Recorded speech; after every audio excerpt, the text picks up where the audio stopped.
Order, please. We'll begin with the daily routine. Presenting and reading petitions. Presenting reports of committees.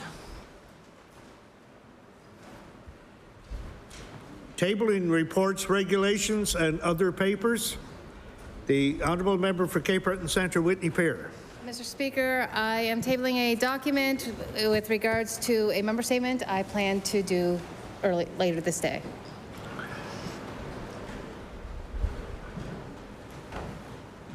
The paper is tabled. As Speaker of the House of Assembly, pursuant to Section 33(7) of the Freedom of Information and Protection of Privacy Act and Section 4(3) of the Privacy Review Officer Act and Section 93(b) of the Personal Health Information Act, I'm tabling the Office of the Information and Privacy Commissioner for Nova Scotia 2021-22 Annual Report and Accountability for the Digital Age, Modernizing Nova Scotia's Access and Privacy Laws 2017 Special Report.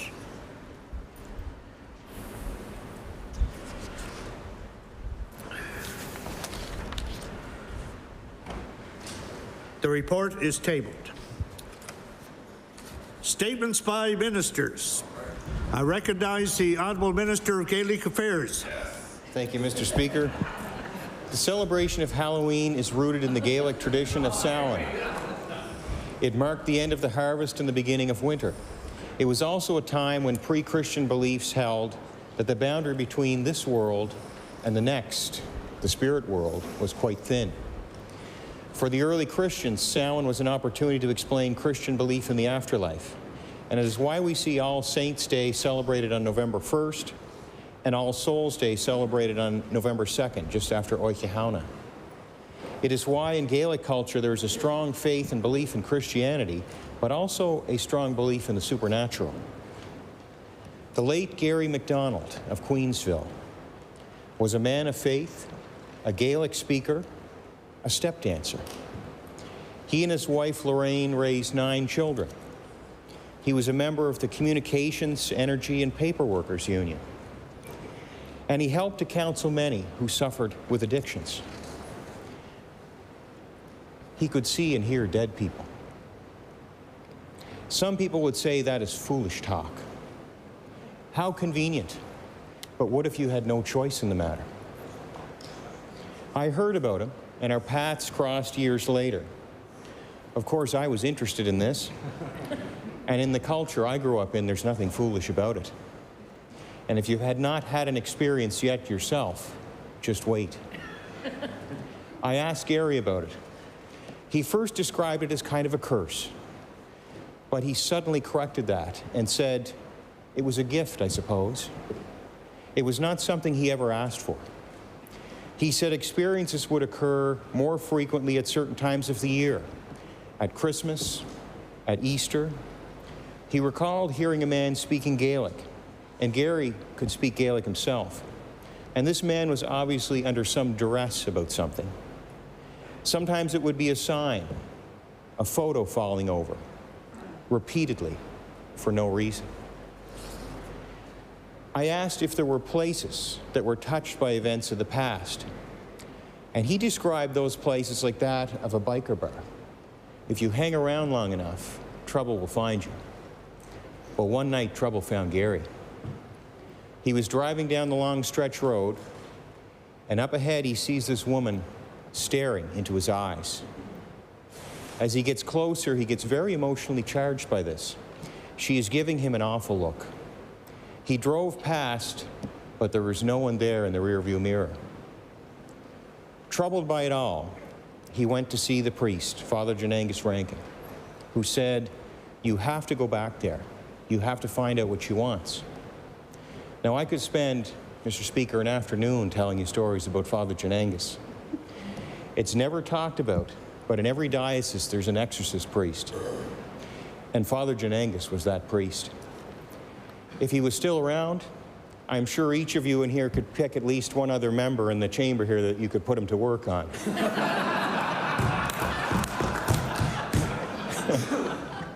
I digress.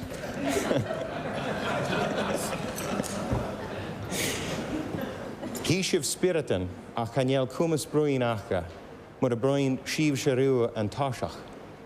Spirits can appear, but they cannot speak to you unless you first give them permission by speaking to them. The spirit is not at rest. That is why they are appearing. They are seeking help. Reluctantly, Gary got back in his van and started back to reach out to the spirit. He got out of the van and started to say the rosary, as any good Catholic would do. And almost immediately, a bolt of lightning struck on the roadside where she had appeared. I found that to be a bit unbelievable, Mr. Speaker, but when you're hearing a story firsthand from somebody who's experienced it, it's more believable.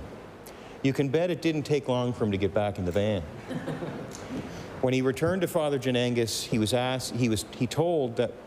told that whatever it was malevolent, and nothing could be done to bring peace to the soul. So I asked Gary what he thought it all meant, and he told me, she was giving him the evil eye. He told me back in the old country there were the old pre-Christian beliefs, hundreds of years old, that still survive today. Not all of them were bad, but the evil eye was a bad one. And Gary felt this woman followed a path into the next world where she chose to condemn rather than to forgive. And because of that, and because she continued to choose that, she could not be helped. Gary was a good person. The kind demeanor of his large family is just one mark he left on this side. And he's remembered today as we approach Oikihauna, Halloween, a time of year when the spirit world is most close to us, unless you had a gift like Gary had. Now, don't let this story bother you. If you're driving back home to your constituency some night and you're by yourself in the car, don't think something like this could happen to you. It's just foolish talk, right?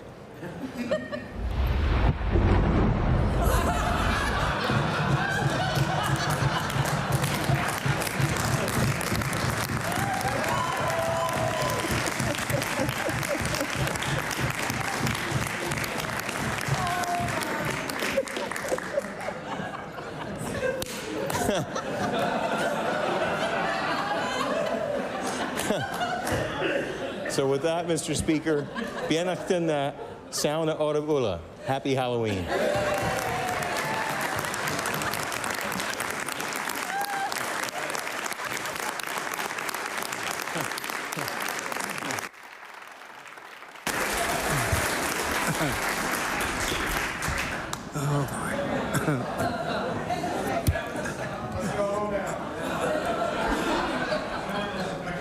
The honourable member for Timberley Prospect. Are you going to try and top that one, or? How do you respond to that? I appreciate the ministers letting me know about this so I could contact somebody that I know that can actually speak Gaelic at home in Mabou. So I was able to. I want to thank Kenneth McKenzie, my cousin, for providing some remarks for me. So this is a ghost story from Mabou. A forerunner from Mabou, it's called, and I'll do my best to speak a little bit of Gaelic. Ur avashit va chalak nan sanya uns chichen. Chala iod fuum huas unstaya brak. Ri en han suas ak acha ro shianon. Un yasachen va storm va on. Va iod urich nan sanya a chechen. Va nak ak doras. Va cha on. Is hurat en gan ro tubach dun on agus o dunya on akin. Reben en tanya huas en saya gas placha an das kili kechi ak kas nu leba agus huiche na mak chomber. G-rak en orichin chula a iafum a brak. Le mulak na tkias en chayan chias. Chea en fara fuum arva on. Agus fis aka an orchin gan to chachol and dunya agus gu ura mania vala a. Okay, in English. At one time there was a family sitting around the table in their kitchen. They heard a loud sound upstairs. Bang! The woman of the house ran upstairs to investigate, but there was nothing to be seen. A good while after that, There was a bad storm. They were again sitting in their kitchen, and there was a knock at the door. There was a young lady there saying that there had been a car accident down the road, and her husband was in dire need of help. The woman of the house ran upstairs to get some blankets, opened the old chest at the foot of the bed, got them and turned to leave. Just then, she heard a loud sound at the lid of the chest slam shut. Bang! It was the same sound they heard weeks earlier. And they all know at that moment it had been a forerunner and that a man in the accident had died. Thank you, Mr. Speaker.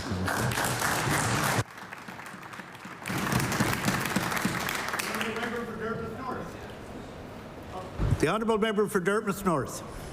Well, Mr. Speaker, I'm happy to stand, and I just wanted to thank the minister for his comments, and that evil eye reminds me of the story of the long bog on the Prospect Road, but I'm not going to tell that story today, but we have a lady with the evil eye in Prospect.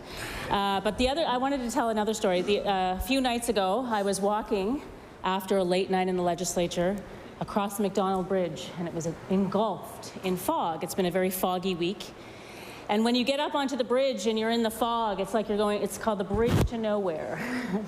So I was walking along, and all of a sudden I saw ahead of me this form in the fog, kind of, appearing to me. And as I got closer, and I was a little bit frightened, I realized that it was a figure of a woman. And she was reaching out to me with kind of a bloodied hand and trying to hand me something. And I was scared, but no more scared than I am generally in this house on any given day. So I reached out and I tried to grab what she was handing me. It was clear that she was sending me some kind of message. And as I reached, the thing that she was handing me dropped onto the pavement on the bridge, and the fog just went away. And she went away. But I brought what she dropped me, Mr. Speaker. It seemed to be some kind of a letter.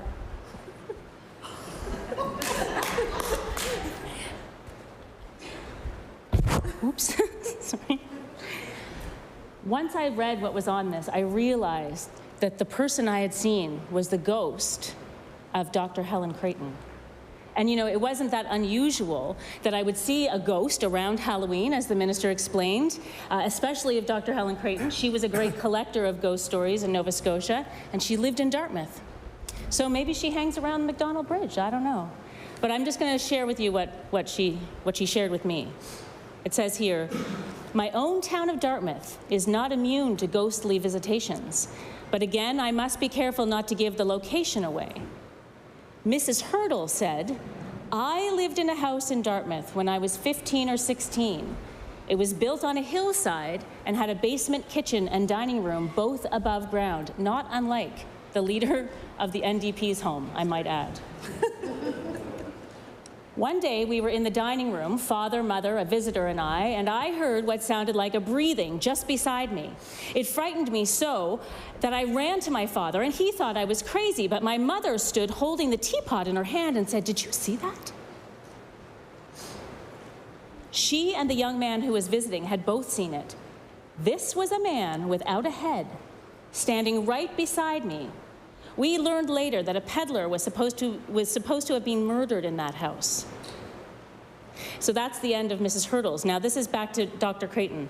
Dr. Creighton was fortunate in knowing a man in the town who had lived there until his marriage. He had never heard of a headless man being seen, but he said that there was one room where it was impossible to sleep. Sounds were heard, and he slept there himself when not only the bedclothes were taken off, but the bed spring itself would be lifted up off the bed. The family closed it off, and it was never used again for any purpose while he was there. And there was another house in the vicinity where a sailor got into trouble one night, and he had his eyes gouged out. He left in the utmost agony and fell over a bank and was killed. For years, according to our Dartmouth historian, Dr. John Martin, his agonizing cries could be heard from that time on. There were strange and unaccountable noises in the house. And I will table that.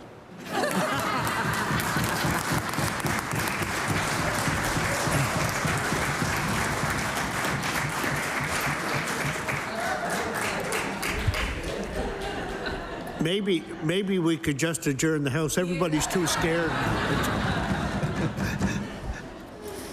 Thank you all very much for that. It's becoming a tradition in the House the last while. I think to have the stories, especially with the honourable member for Inverness. He started this whole thing, so we can all blame it on him. But it certainly changes the atmosphere in the building. You know, let's put it that way. And there's times that it can be pretty tense in here, but this is the lighter side of it. So thank you all. Any other statements by ministers? Government notices of motion. The Honourable Minister of Seniors and Long-Term Care. Thank you, Mr. Speaker. I hereby give notice that on a future day I shall move the adoption of the following resolution. Whereas Nova Scotia's long-term care sector has achieved many significant accomplishments, and there are thousands of people working in it who are committed to exceptional care, innovation, advocating for and growing in the sector, diversity, inclusion, collaboration, and excellent leadership. Whereas long-term care awards of excellence were awarded to 6 individuals and teams that exemplify these exceptional qualities by the Nova Scotia Nursing Homes Association at its inaugural gala on October 26th. And whereas Georgette DeCoste from Oakwood Terrace, Gem Healthcare Group, Windsor Elms and Equilibrium Engineering, Nanette Valesco from Evergreen Home for Special Care, Dr. Naomi Black from Parkstone Enhanced Care, and Dion Moulin Petitpas from Ocean View received awards recognizing their excellence in leadership, diversity, innovation, and advocacy. Therefore, be it resolved that all members of this House recognize these individuals and 2 teams for their outstanding commitments to the people they care for and their contributions to our province, and congratulate them on receiving long-term care awards of excellence. Mr. Speaker, I request waiver of notice and passage without debate. There has been a request for waiver. Is it agreed? Agreed. It is agreed. Would all those in favour of the motion please indicate aye. Aye. Contrary-minded, nay. The motion is carried. The Honourable Minister of Fisheries and Aquaculture. Thank you, Mr. Speaker. I hereby give notice that on a future day I shall move the adoption of the following resolution. Whereas the Nova Scotia Fisheries Sector Council is celebrating its 30th anniversary as the key fisheries human resource and training organization in the province of Nova Scotia, and has been an excellent partner to our department over the years on a variety of initiatives. And whereas the Sector Council has helped form the Fishing Safety Association of Nova Scotia and played a leadership role in establishing the Fish Harvesters Registration and Certification Board. And whereas the Sector Council successfully administers the department's Team Seafood Nova Scotia bursary program, which introduces students to the seafood industry as a rewarding career while helping to contribute to their advanced education costs. Therefore, be it resolved that all members of the legislature recognize the Nova Scotia Fisheries Sector Council on their 30 successful years helping to equip the industry with human resources needed to bring locally produced seafood to the tables of Nova Scotians and markets of the world, while contributing to the safety of the workers and economy of our province. Mr. Speaker, I ask for waiver of notice and passage without debate. There has been a request for waiver. Is it agreed? Agreed. It is agreed. Would all those in favour of the motion please indicate aye. Aye. Contrary-minded, nay. The motion is carried. Introduction of bills. The Honourable Member for Timberley Prospect. Thank you, Mr. Speaker. I beg leave to table a bill entitled An Act to Amend Chapter 31 of the Acts of 1996, the Sales Tax Act.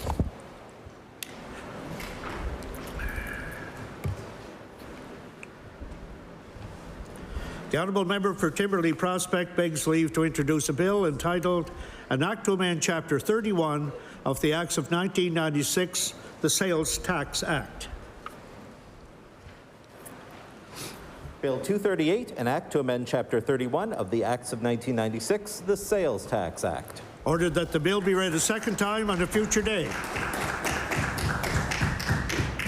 Notices of motion. Oh, sorry. The Honourable Member for Cumberland North, back to introduction of bills. I apologize. Thank you, Mr. Speaker. I beg leave to table a bill entitled An Act to Amend Chapter 70 of the Acts of 1938, an act to incorporate the Amherst Curling Club. Thank you, Mr. Speaker.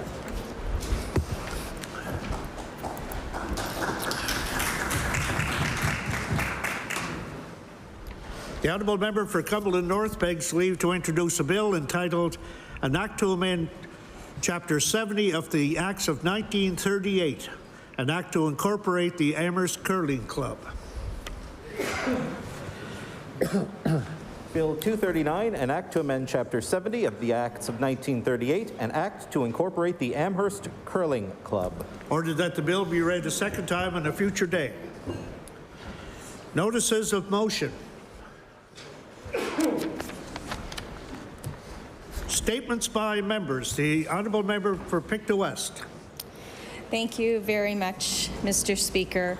Mr. Speaker, I rise today to honor the life of retired Sergeant Tyson Matthew Bowen, age 35, of Lorne, Pictou County. Tyson was a proud soldier who began his military career in 2005 with the 1st Battalion, Nova Scotia Highlanders. He became a valued member of 2RCR, 2nd Battalion Royal Canadian Regiment. Serving 15 years in the Canadian Armed Forces, he quickly rose to the ranks from rifleman to section commander. Tyson served 2 combat tours in Afghanistan in 2007 and 2010. Several years after his return home, Tyson was diagnosed with PTSD. His wounds were not visible, but instead were in his memory and heart. Tyson found real Canadian recreation, a veterans retreat in Pictou County. His vision was to develop a therapeutic, eco-friendly park where other veterans who struggled with PTSD could find healing and empowerment. He was the rock of many of his comrades as they leaned on him. He was a devoted husband to his Jenna Marie, and he was a loving father to Amelia and Sadie. Mr. Speaker, I ask all members to join in a moment of silence to honor retired Sergeant Tyson Matthew Bowen. Thank you, Mr. Speaker.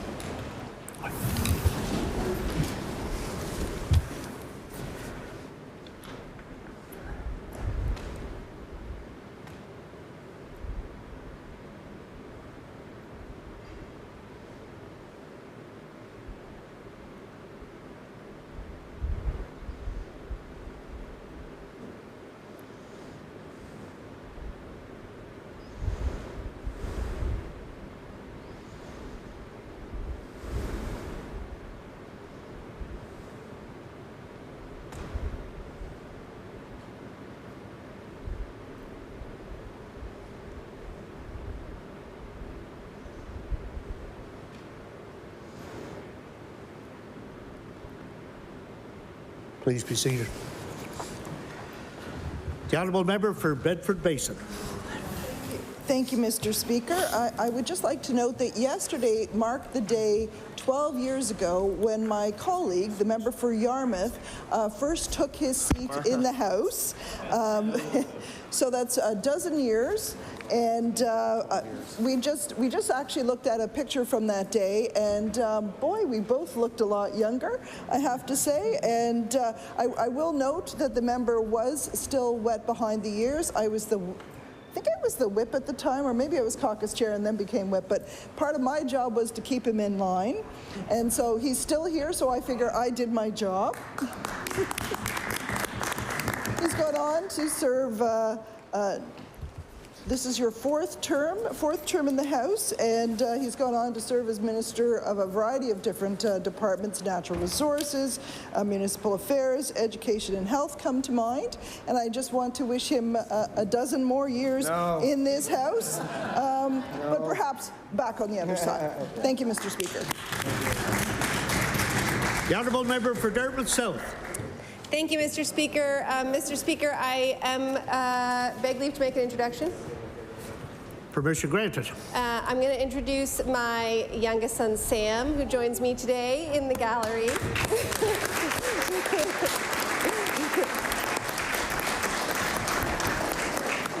He he came because he heard there were going to be ghost stories, and he wore a handmade T-shirt of a muscle car to honor also the minister who brought our ghost stories to the House. So maybe he'll let him sit in his sweet ride later. Who knows?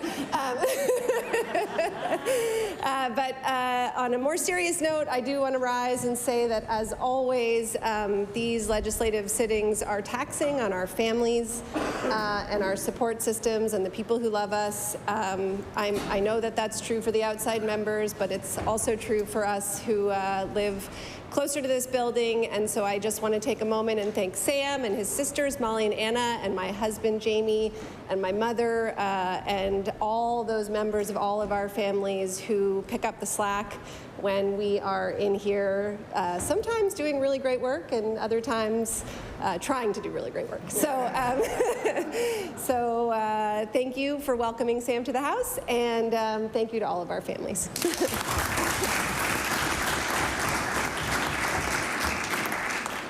I want to make you very welcome here, Sam. It's good to see you, and you're going to see your mother misbehave every once in a while. The Honourable Member for Dartmouth East. Thank you, Mr. Speaker. Mr. Speaker, I rise today to recognize Bob Kelly and Rob Gowdy, a Dartmouth East baseball family. Over the summer, Dartmouth East was host to the U22 Canadian Men's National Baseball Tournament. Bob and Kelly undertook a significant role in planning and hosting the tournament, while Rob was the head coach of the Dartmouth Renegades. Over the first weekend in August, Bob and Kelly, as well as their many volunteers, welcomed 8 teams and the large crowds who came out to see the games at Beasley. Due to the hard work put in by the Gowdy family, the U22 Canadian Men's National Baseball Tournament was a huge success. On behalf of Dartmouth East, I would like to thank them for all of their time in preparing for this event and also congratulate them on their success. Thank you, Mr. Speaker. The Honourable Member for Yarmouth. Thank you very much, Mr. Speaker. I'd like to take a moment to honour the life and acknowledge the passing of one of Yarmouth's best-known citizens, Mr. Peter Eldridge. Peter recently passed away at the age of 89. He was a teacher and vice principal to generations of students for many years. He was known as a thoughtful and supportive teacher and administrator who always wanted to see his students do their very best. Peter was also a dedicated volunteer in our community for many organizations and worked with his wife, Marie, to establish the Yarmouth Area Community Fund, which was created to improve our community's quality of life by supporting the social needs of the area, including education, culture, the arts, health, heritage, sport, recreation, the environment, and people in need. I asked this House to join me in sending condolences to Mary, who was Peter's wife for over 60 years, his children, Susan and Brian, and their families, and all of Peter's family and friends. He was a shining light for many in our community. He'll be deeply missed, but his legacy will live on in the hearts and minds of all those whose lives he touched, Mr. Speaker. The Honourable Member for Halifax, Shabukto. Thank you. I wish to express the congratulations of this House to the Maritime Conservatory of Performing Arts on Shabukto Road in the heart of the peninsula on the occasion of the Conservatory's 135th anniversary, marked September 15th. Since 1887, the Conservatory has provided quality education in both music and dance with an enrollment that has often exceeded 1,000. The Conservatory marks amongst its distinguished alma mater contralto Portia White, soprano Sheila Percy, tenor John Arab, cellist Denise Jokic, violinist Ingrid Matheson, and singer-songwriter Sarah McLaughlin, and continues to offer quality and accessible music and dance instruction both through private and group lessons, as well as music therapy, kinder music, and other programs. 135 years as a central and continuing part of the landscape of arts education and appreciation in Nova Scotia, I'm sure all members of the House agree, is an achievement worthy of real celebration. Thank you. The Honourable Member for Sackville-Uniacke. Thank you, Speaker. Speaker, I'd like to take an opportunity to congratulate Jeffrey Burns of Mount Uniacke on his achievements at the Special Olympics Provincials that were held at St. FX University in July. Jeff and his team won gold in Boki. Jeff has been involved in Special Olympics over 15 years now.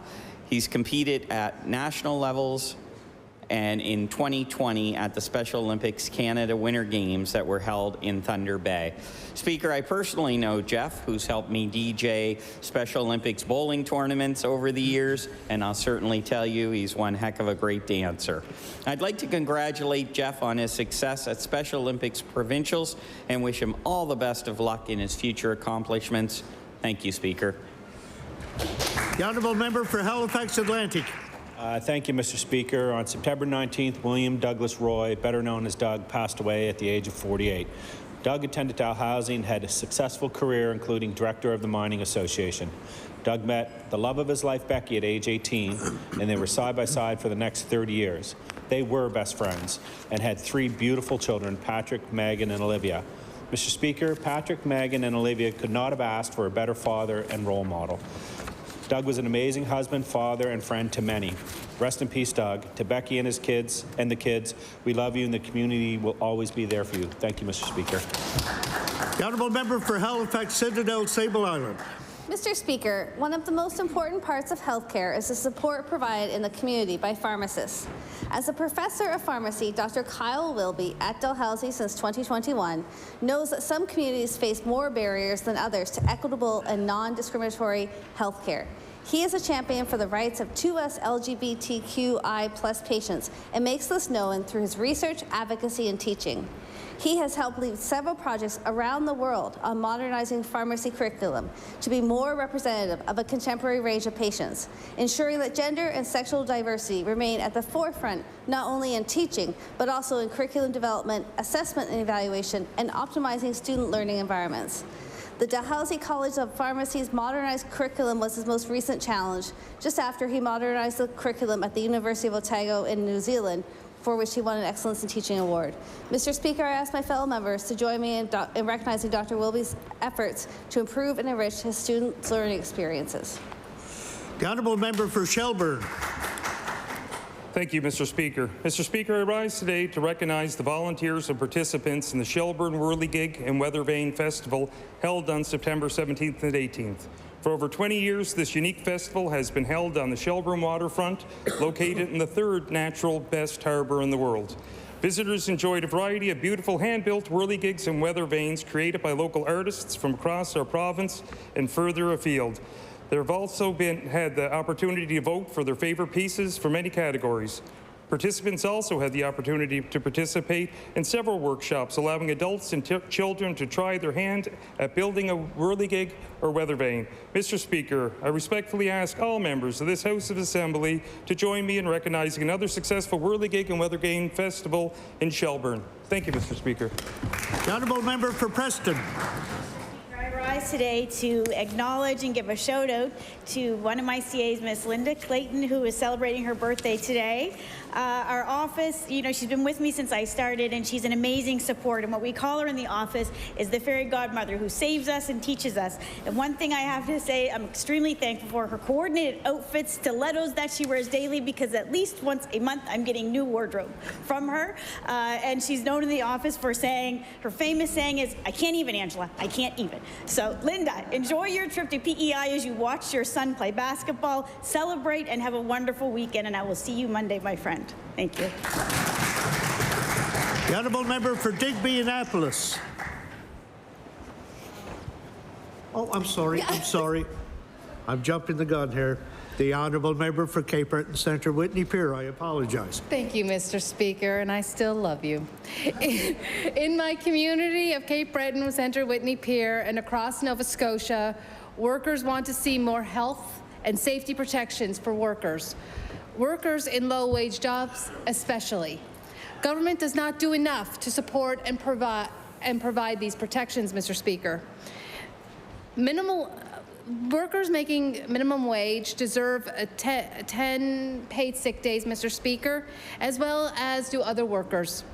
The government must extend labor standards to all workers currently exempt and proactively enforce these standards, Mr. Speaker. Workers in my area and across Nova Scotia deserve more coverage for statutory holidays and additional paid vacations and leave to cover personal time.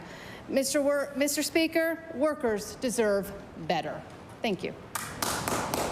The honourable member for Digby Annapolis. Thank you, Mr. Speaker. Mr. Speaker, today I rise to congratulate the return of the Wharf Rat Rally. In early September, Digby celebrated the 2022 Wharf Rat Rally after a 2-year pause due to COVID-19. It could not have happened without the efforts of countless volunteers, organizers, and sponsors. The streets were full of bikes, vendors, and many locals and visitors having a great time. I had the pleasure of attending some of the events at the rally this year, which included participating in the Ura's Globe of Death. As scary as it may seem, it's one of the most popular events at the rally, watching daredevil stunts performed by professionals in a 16-foot diameter globe. I even had the chance to stand inside the middle of the globe while the bike spun around me.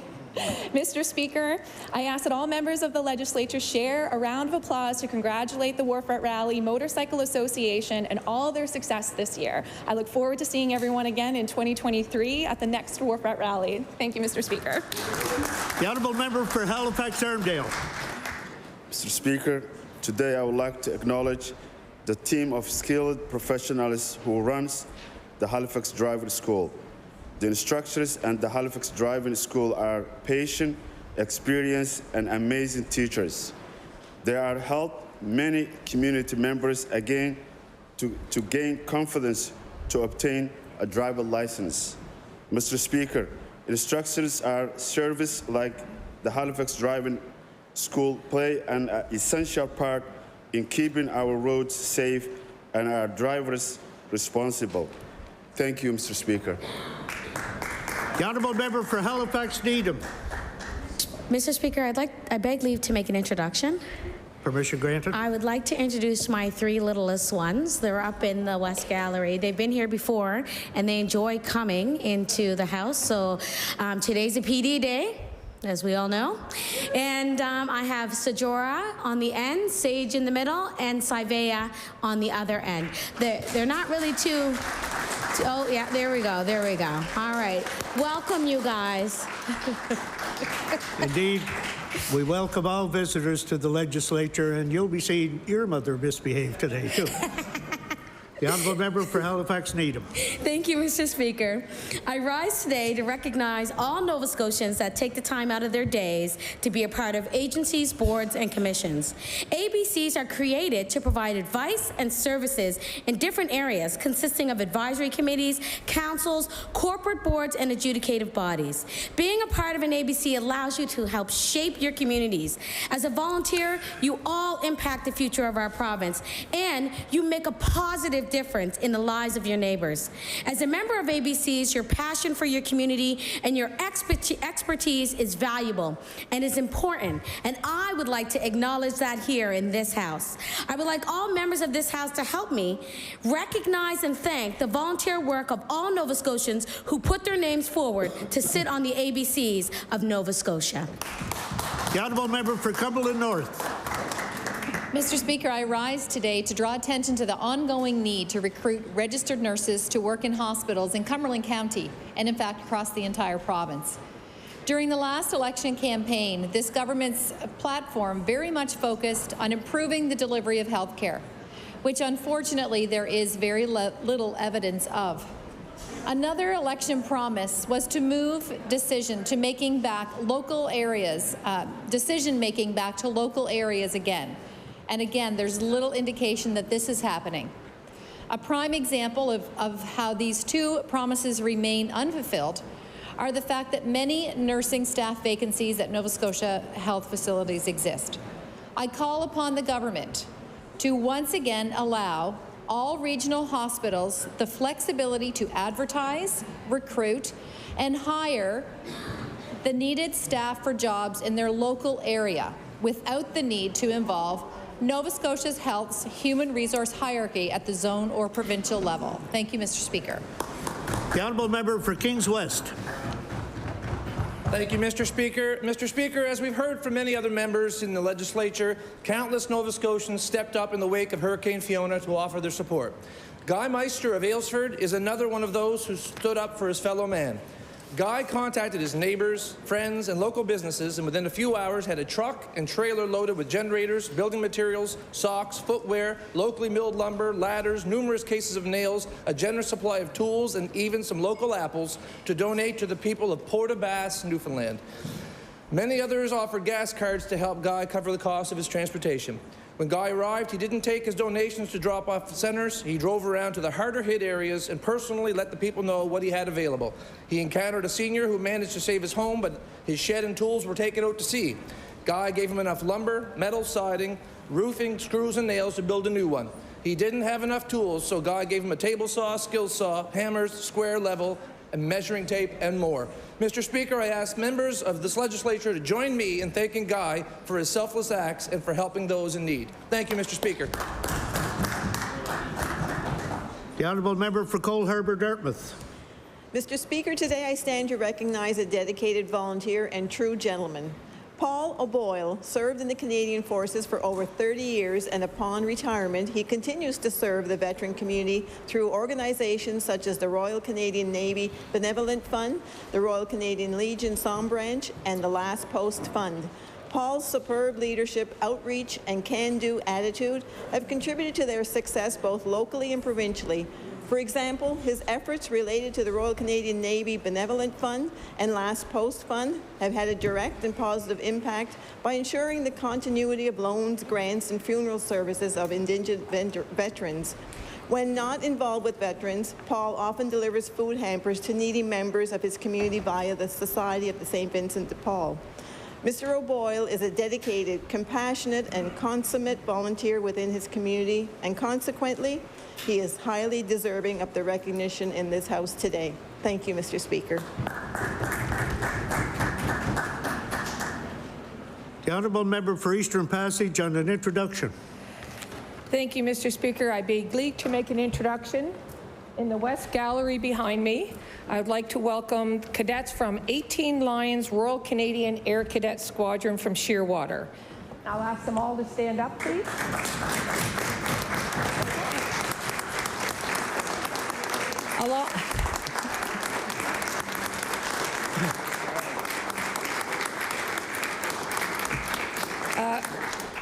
Mr. Speaker, I know my colleague from the Honourable Minister from Dartmouth East is particularly excited to have them here today. Mr. Speaker, the Cadets is an amazing youth program that instills teamwork, leadership, discipline, and civic duty. I would like to welcome all of these amazing young Nova Scotians, along with their officers, to the Nova Scotia House of Assembly. Thank you, Mr. Speaker. Thank you, and welcome to all of you. We hope you enjoy your visit to the legislature today. The Honourable member for Dartmouth North. Monsieur le Président, je me sens très chanceux de l'école secondaire Mosaïque, l'école francophone de la 9e année à la 12e année, soit située à Dartmouth North. Je prends la parole aujourd'hui pour rendre hommage à plusieurs élèves de l'école qui ont reçu des prix provinciaux et municipaux. Au mois de mai, Mika Armstrong, élève de 9e année, a reçu le prix de la citoyenneté de la municipalité régionale d'Halifax des mains du maire Mike Savage et du conseiller Tony Mancini. Le prix de la citoyenneté est décerné à des élèves exceptionnels de 9e année de la municipalité. Au mois de juin, deux élèves, Anne Savage et Charlotte Smith, ont reçu la médaille du lieutenant-gouverneur pour l'éducation lors d'une cérémonie à la résidence du gouvernement. Les écoles nomment les élèves en fonction de leur rendement scolaire, de leur leadership et de leur service à l'école et dans la communauté. Je demande à l'Assemblée de se joindre à moi pour féliciter Mika, Anne et Charlotte de leur réalisation à l'école et de la communauté. Merci.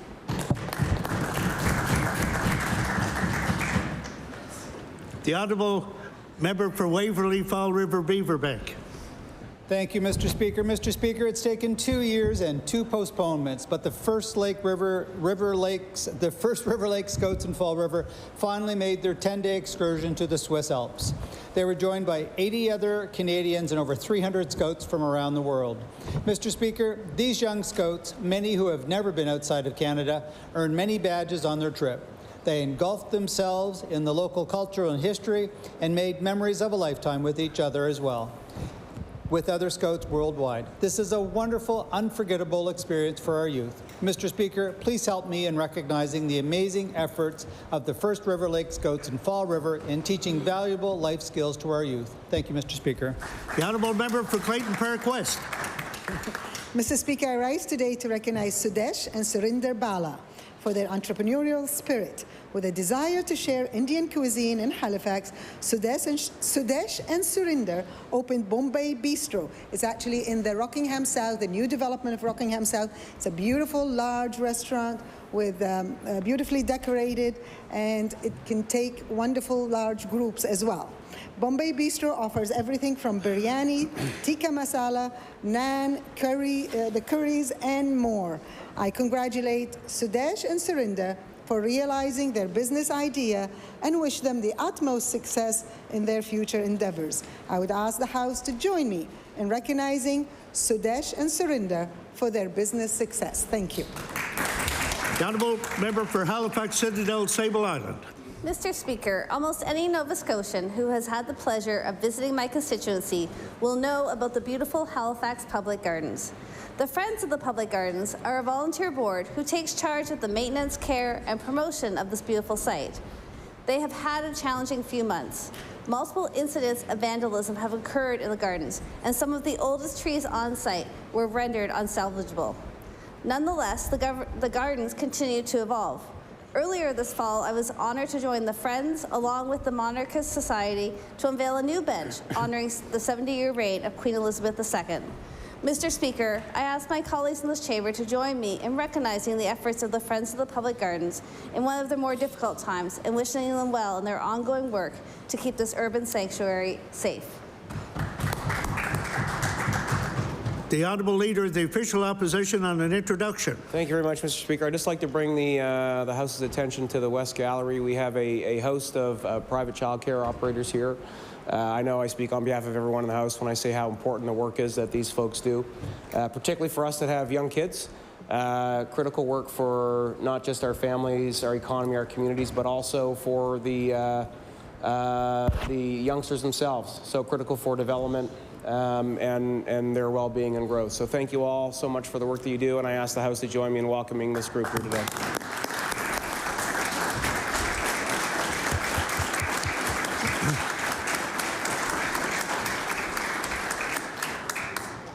Again, we welcome all visitors to the legislature. We hope you enjoy your visit. The honourable member for Lunenburg.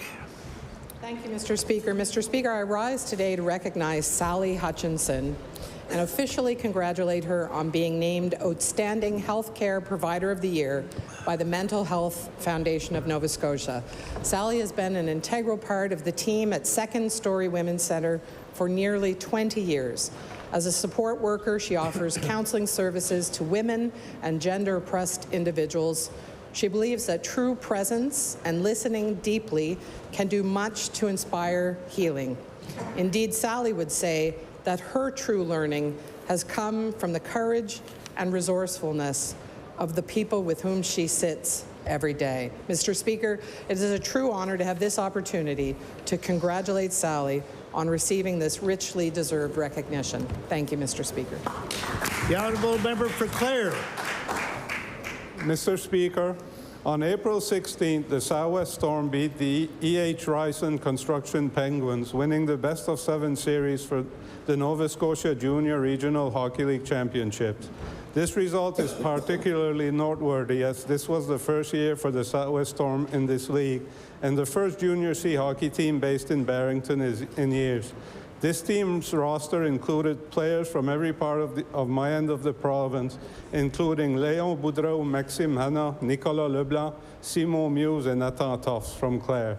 The Southwest Storm's success was possible because of the commitment of the players to their team, but special recognition goes to Léon Bouchard, who was named to the league's first All-Star team. I ask that all members join me in congratulating the Southwest Storm in winning the Nova Scotia Regional Hockey League Championships. Merci. The honourable member for Cape Breton Centre, Whitney Pier. Thank you, Mr. Speaker. The question asked in the CCPA document entitled Living Wages in Nova Scotia 2022 Quote, what does it say about the current minimum wage of $13.35 when the lowest living wage is over $20? End quote. The plan to reach a $15 minimum wage by April 1st, 2024 is too slow and too far away for the people living in Cape Breton, Centre Whitney Pier, and all of Nova Scotia. Raising the minimum wage would create a level playing field. A substantial increase to the minimum wage results in more money in the pockets of low-paid workers, especially low-paid. If you paid, I'm sorry, Mr. Speaker, let me start again. Low-paid workers, when paid a substantial wage, Mr. Speaker, spend virtually every dollar they make to stimulate our economy. Mr. Speaker, Nova Scotians need a raise. Yes. The honourable member for Cape Cumberland North. Mr. Speaker, today I rise to focus attention on the need for more trained nurses to assist victims of sexual assault. If an individual in Cumberland North is a victim of sexual assault, there is a good likelihood that they will be required to travel to either Truro or New Glasgow to meet with a sane nurse, sexual assault nurse educator, who has the training and expertise to help them. In many cases, transportation to another location is a barrier to accessing this important care. To ensure anyone who is a victim of sexual assault receives proper care, there should be 24/7 dedicated sane nurse coverage at every regional hospital, or at a minimum, at least one nurse with the proper training should be working in every regional emergency department at all times. Thank you, Mr. Speaker. The honourable member for Hants West. Mr. Speaker, I beg leave to make an introduction. Please do. In the West Gallery, you'll see my husband, Todd Richard, my constituency assistant, Ashley Emley, and her two beautiful boys, Carter and Hunter. If you guys could stand and give a wave and welcome.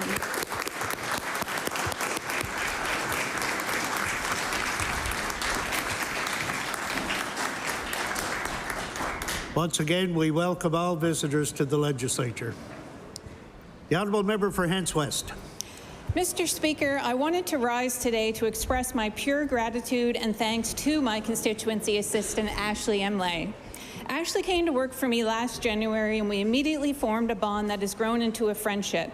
She has been a driving force in my office. She is kind, compassionate, efficient, and always goes above and beyond every single day to help meet the needs of our local residents. Mr. Speaker, the roles in our office are not easy ones, but Ashley treats everyone she meets with a smile and an offer to assist in any way that she can. And I consider us a team. We finish each other's sentences, laugh together, sometimes cry together, and both share the love of our community that we are both so very proud of.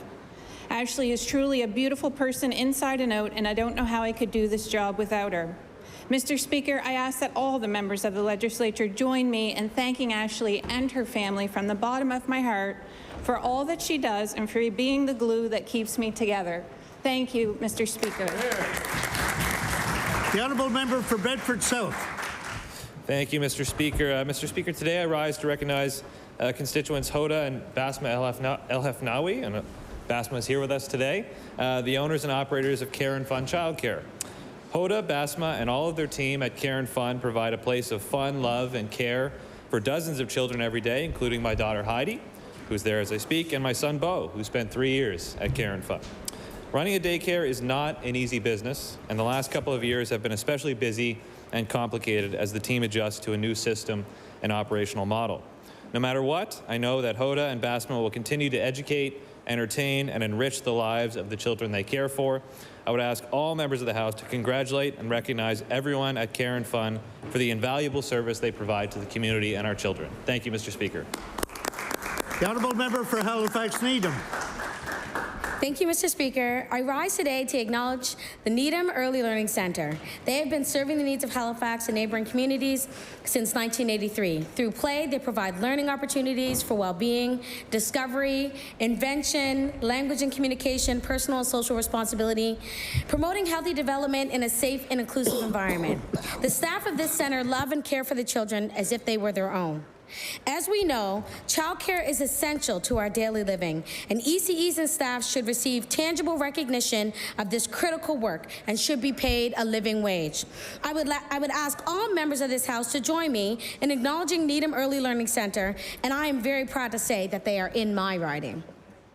The honourable member for Richmond. I beg leave to make an introduction, Mr. Speaker. Permission granted. Mr. Speaker, in the West Gallery behind me, I have my favorite people with me here today, and wouldn't mind if they stand up. So here we have with us today, that's right, yeah, with us today is my daughter, Kate, local celebrity chef on Kate's Bistro. I encourage you all to take a look at Facebook and if you're looking for some good recipes, she's the woman for you.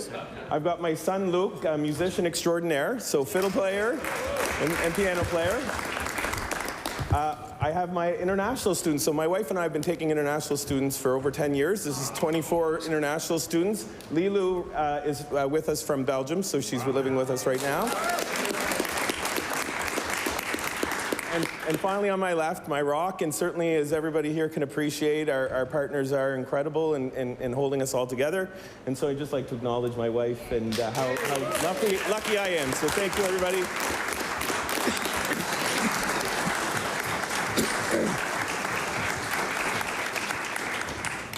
Once again, welcome to the legislature. The honourable member for Annapolis. Mr. Speaker, each year the Annapolis Valley Chamber of Commerce Valley Best Initiative gives residents the opportunity to vote for their favorite business in 25 different categories. Recipients can take great pride in knowing that their efforts are appreciated by so many in their community. The Chamber handed out the awards recently, and 5 businesses in my constituency were awarded. Today, I'd like to take a moment to recognize these businesses. Spur Brothers Farm won Best Agriculture Business and Best Beverage Business. Training for Life won Best Fitness Club. Neely's Greenhouse and Gardens won Best Horticulture Business. The Pup Shop Pet Services and Daycare won Best Pet Care. And Brown's Auto Salvage Limited won Best Automotive. I invite all members of the House of Assembly to join me in congratulating these exceptional businesses on receiving the 2022 Valley Best Award and thank them for their contribution to our community. Thank you. The honourable member for Truro Bible Hill, Millbrook, Salmon River. Mr. Speaker, I rise today to recognize a talented young athlete, Eric Hayden. Eric was Cobequid Educational Center's basketball MVP and Male Athlete of the Year in his senior season last year. He graduated from CEC in June and has just begun kinesiology studies at Acadia. In August, Eric and his teammates brought home the bronze medal in basketball at the 2022 Canada Games, where his team Nova Scotia won 90-83 over Alberta. Eric displayed his dedication this summer as he regularly traveled to Halifax for practices while preparing for his post-secondary path and still finding time to practice at home in Truro anytime. Order, please. The time for statements by members has expired. The time is now 10 a.m. We'll begin with oral questions put to ministers. We'll go until 10:50. I recognize the Honourable Leader of the Official Opposition. Thank you very much, Mr. Speaker. Mr. Speaker, it's been over a year since the bilateral child care agreement with the federal government was signed, and we are hearing that many private child care centers are actually looking at closing. One of the reasons for this has been the delay in giving out money for wage increases and for sustainable funding, and also because there was a very short timeline given for child care operators to sign. Operators were given 30 days to sign a completely new funding formula that could drastically change the whole nature and scope of their business, Mr. Speaker. When you consider also that parent fees have been frozen and the inflationary pressures that are impacting that sector as well, we cannot afford to lose any more child care centers in this province, Mr. Speaker, or spaces. Will the Premier please tell the House what the plan is to ensure that our private daycare centers are protected and that there's sustainable funding in place for them? The Honourable Premier. Thank you, Mr. Speaker. I thank the member for this important issue that's on the minds of so many Nova Scotians. Access to affordable childcare is front and center. It's what everyone wants. where we're working with, obviously, as the member referenced, our partners in the federal government under a framework that was signed by the former provincial government. So other provinces had different arrangements, but we're working with the arrangement we have. We want to make sure that Nova Scotians have access to affordable childcare. We have great respect for those private operators that have been providing this service to communities for generations in many cases, Mr. Speaker. So we want to work through this. It's a difficult transition. There's no question about that, but we certainly don't want to lose any operators or any spaces in this province. The Honourable Leader of the Official Opposition on the first supplementary. Thank you very much, Mr. Speaker. And during our time when that deal was negotiated, protecting the private daycare operators, childcare operators was absolutely critical, because we know without that sector, we lose thousands of spots in this province, which affects families, which affects those children, which affect our economy overall and our society, Mr. Speaker. So we need to have a sustainable funding model in place. We need to ensure that a year after this agreement has been signed, that sector gets the supports they need so they can stay viable and sustainable in our communities. The Honourable Premier. Thank you, Mr. Speaker, and I absolutely agree that we need to make sure that those operators are viable and sustainable in those communities, and you know, that is the focus of ours. But we are working with the arrangement with the federal government. We want to make sure that works for Nova Scotians, make sure it works for the private operators. But the reality is the agreement was signed with the federal government. We're working within that framework as best we can. Other provinces did have different arrangements, and you know, there's no benefit in relitigating that. But one thing that would have been good for Nova Scotia is if Nova Scotia would have had follow language that we could have seen what other provinces were able to negotiate and maybe participate in that. But we'll work with the framework we have. We want Nova Scotians to know that access to affordable childcare is absolutely what's driving us, and we'll continue to make sure that that's available to Nova Scotians. The Honourable Leader of the Official Opposition on this final supplementary. Mr. Speaker, we all watched the Premier and the Prime Minister take credit and talk about the signing of that agreement that was after the last election, Mr. Speaker. We all watched that on TV as the Premier took credit for this. And now we're seeing, a year later, funding has been delayed. We're wondering why. We have childcare operators that are closing, including one in Fall River. And the Fall River Child Care Centre, which is co-owned by Lindsay Allwolt, and this leaves 24 children without child care in that community. Local mom Cindy Duggan actually said in a news release that she feels the reason why they have to close is because they were mismanaged by the government, and I would love to see some accountability. And this was printed October 6th of 2022, Mr. Speaker. Will the Premier please act, ensure that funding is released and that private daycare centres and child care centres are protected? The Honourable Premier. Thank you, Mr. Speaker, and I want to make sure that the member knows that this is certainly a priority for our government. These are active files. We're looking for solutions. We don't want to lose childcare opportunities for sure. We want to make sure that every Nova Scotian has access to affordable childcare. We're seeing that. We're seeing, you know, there's some good news sprinkled in here, and that's in the name of Nova Scotians. But we don't want to lose private operators. We don't want to lose any spaces around this province. We will continue to look for solutions to make sure that we don't. The Honourable Leader of the New Democratic Party. Thank you, Mr. Speaker. Mr. Speaker, we know that parents' participation in the workforce, especially women, is closely tied to the ability to find suitable and affordable childcare. One mother in Antigonish, who is struggling to find a space right now, said, "I would like to work full-time, but I've been staring down the barrel of the gun now of having to quit." And I'll table that. The owner of another daycare related the story of a mother who was crying, saying that if we couldn't take him, she'd lose her job, and I'll table that. According to them, this conversation is a daily occurrence. So, Mr. Speaker, access to childcare is crucial for a healthy workforce and a healthy community, and I'll ask the Premier again, will he ensure that no more Nova Scotian families have to choose between work and childcare? The Honourable Premier. Thank you, Mr. Speaker. And these are heartbreaking situations, and there's other scenarios too where people just say it's more financially effective for our family if one doesn't work instead of paying for childcare. So we know affordability is a big part of the equation. We know access is a big part of the equation, and that's why we're with the federal government, with the framework we have. We're working with the operators of this province to make sure that there is access to affordable childcare from one end of this province to the other. That is our only goal, Mr. Speaker. We're looking at solutions for those situations where there's challenges. We don't want to lose any spaces in this province, Mr. Speaker. We want more. The Honourable Leader of the New Democratic Party on her first supplementary. Thank you, Mr. Speaker. Unfortunately, it looks like we will be losing spaces. When the Premier and his colleagues formed government and undertook responsibility for the future of this sector, they were well aware that over half of this province's childcare providers were privately owned, and that sustaining these childcare spaces was essential.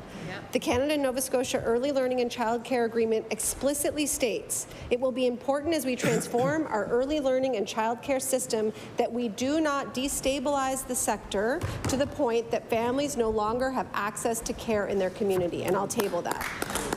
We are now hearing that as many as 25% of existing centres will have to soon close their doors. Can the Premier explain why this government has failed to work with their federal counterparts and childcare providers to prevent this reality? The Honourable Premier. Thank you, Mr. Speaker. And I'm going to draw the line there. I absolutely do not agree that we have failed to work with the federal government. I absolutely do not agree that we have failed to work with the industry and the sector. There are many discussions going on. Over 200 meetings have happened. Absolutely, it is true that there are some private operators who are, looking for specific solutions. We're working with them. There are also many who are happy. I've received many letters from private operators who are delighted, was a word that was used in one of them, with what's happening here. So we are looking for a solution that cuts across the entire sector, absolutely, for sure. Different situations are unique. We'll work with them. We want solutions. We want access to affordable childcare in this province, across the entire province. There are difficult discussions. There are difficult situations. There are unique situations. But I want Nova Scotians to know that our focus is very singular, and that is access to affordable childcare for every Nova Scotian. The Honourable Leader of the New Democratic Party on her final supplementary. Mr. Speaker, one of the main challenges still faced by childcare centres is recruiting and retaining ECEs due to chronic low wages in the sector. The Canada-Nova Scotia Early Learning Childcare Agreement, that agreement again, expressly states that the new compensation framework was to use, and I quote, living wage / self-sufficiency standards as a minimum, and I'll table that. Under this government's new wage scale, most ECEs will still earn below a living wage. Mr. Speaker, will the Premier adjust the wage scale to ensure that all ECEs will earn a living wage? The Honourable Premier. Thank you, Mr. Speaker, and wages are a primary focus on this. We know that there are labour shortages across the province, and are part of it for sure. There's been a lot of discussions in the wage format that's come forward for sure. We'll look for ways to improve wages across, raise the standard of living across this province. That's one of our, that's a primary goal of our government. But the actual wage discussions that have come out in this first round, that's the result of a number of discussions, and I certainly know that we want to make sure that people are properly compensated. Caring for our children is the greatest responsibility in this province. The Honourable Leader of the Official Opposition. Thank you very much, Mr. Speaker. One of the major concerns that we're hearing from the childcare operators is the lack of communication from the department. In a letter that childcare operators sent to the minister, they said that no responsible organizational leader would sign a legal contract without understanding all the impacts and consequences. They were given 30 days to sign this contract, Mr. Speaker, something that would fundamentally change their funding agreement and fundamentally change the actual structure and concept of their businesses that these folks have put years into developing and creating and serving our communities with, Mr. Speaker. My question to the Premier is, why does he think that's fair to ask them to sign this contract without the proper level of communication?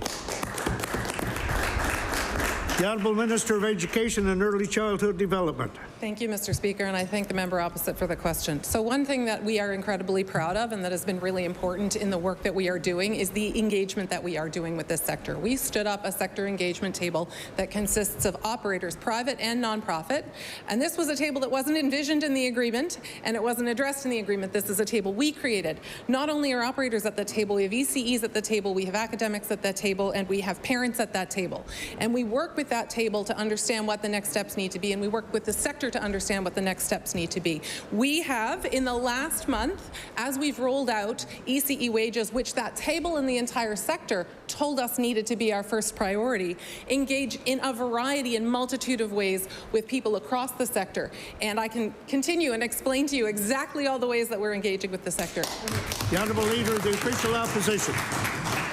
Mr. Speaker, why would the sector be saying otherwise, Mr. Speaker? Please tell me that.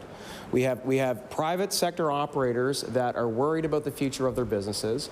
We're seeing many of them close. This agreement was signed over a year ago. They've had to wait over a year for disbursement of funds. They have had very little information in the terms of what this contract is going to look like. I've talked to some locally who are like, do I sign this? We don't know what to do. We don't know what our future holds. We don't know if we'll be able to have control over our organizations anymore. What's going to happen, Mr. Speaker? This is not acceptable. The sector does deserve the time and attention and proper engagement from this government, and they deserve that money to be dished out as quickly as it possibly can. Otherwise, we're going to lose thousands of spaces in this province, and students and kids and families are going to suffer, and our communities are going to suffer, Mr. Speaker. Please, will the Premier tell us what the plan is to ensure that that does not happen?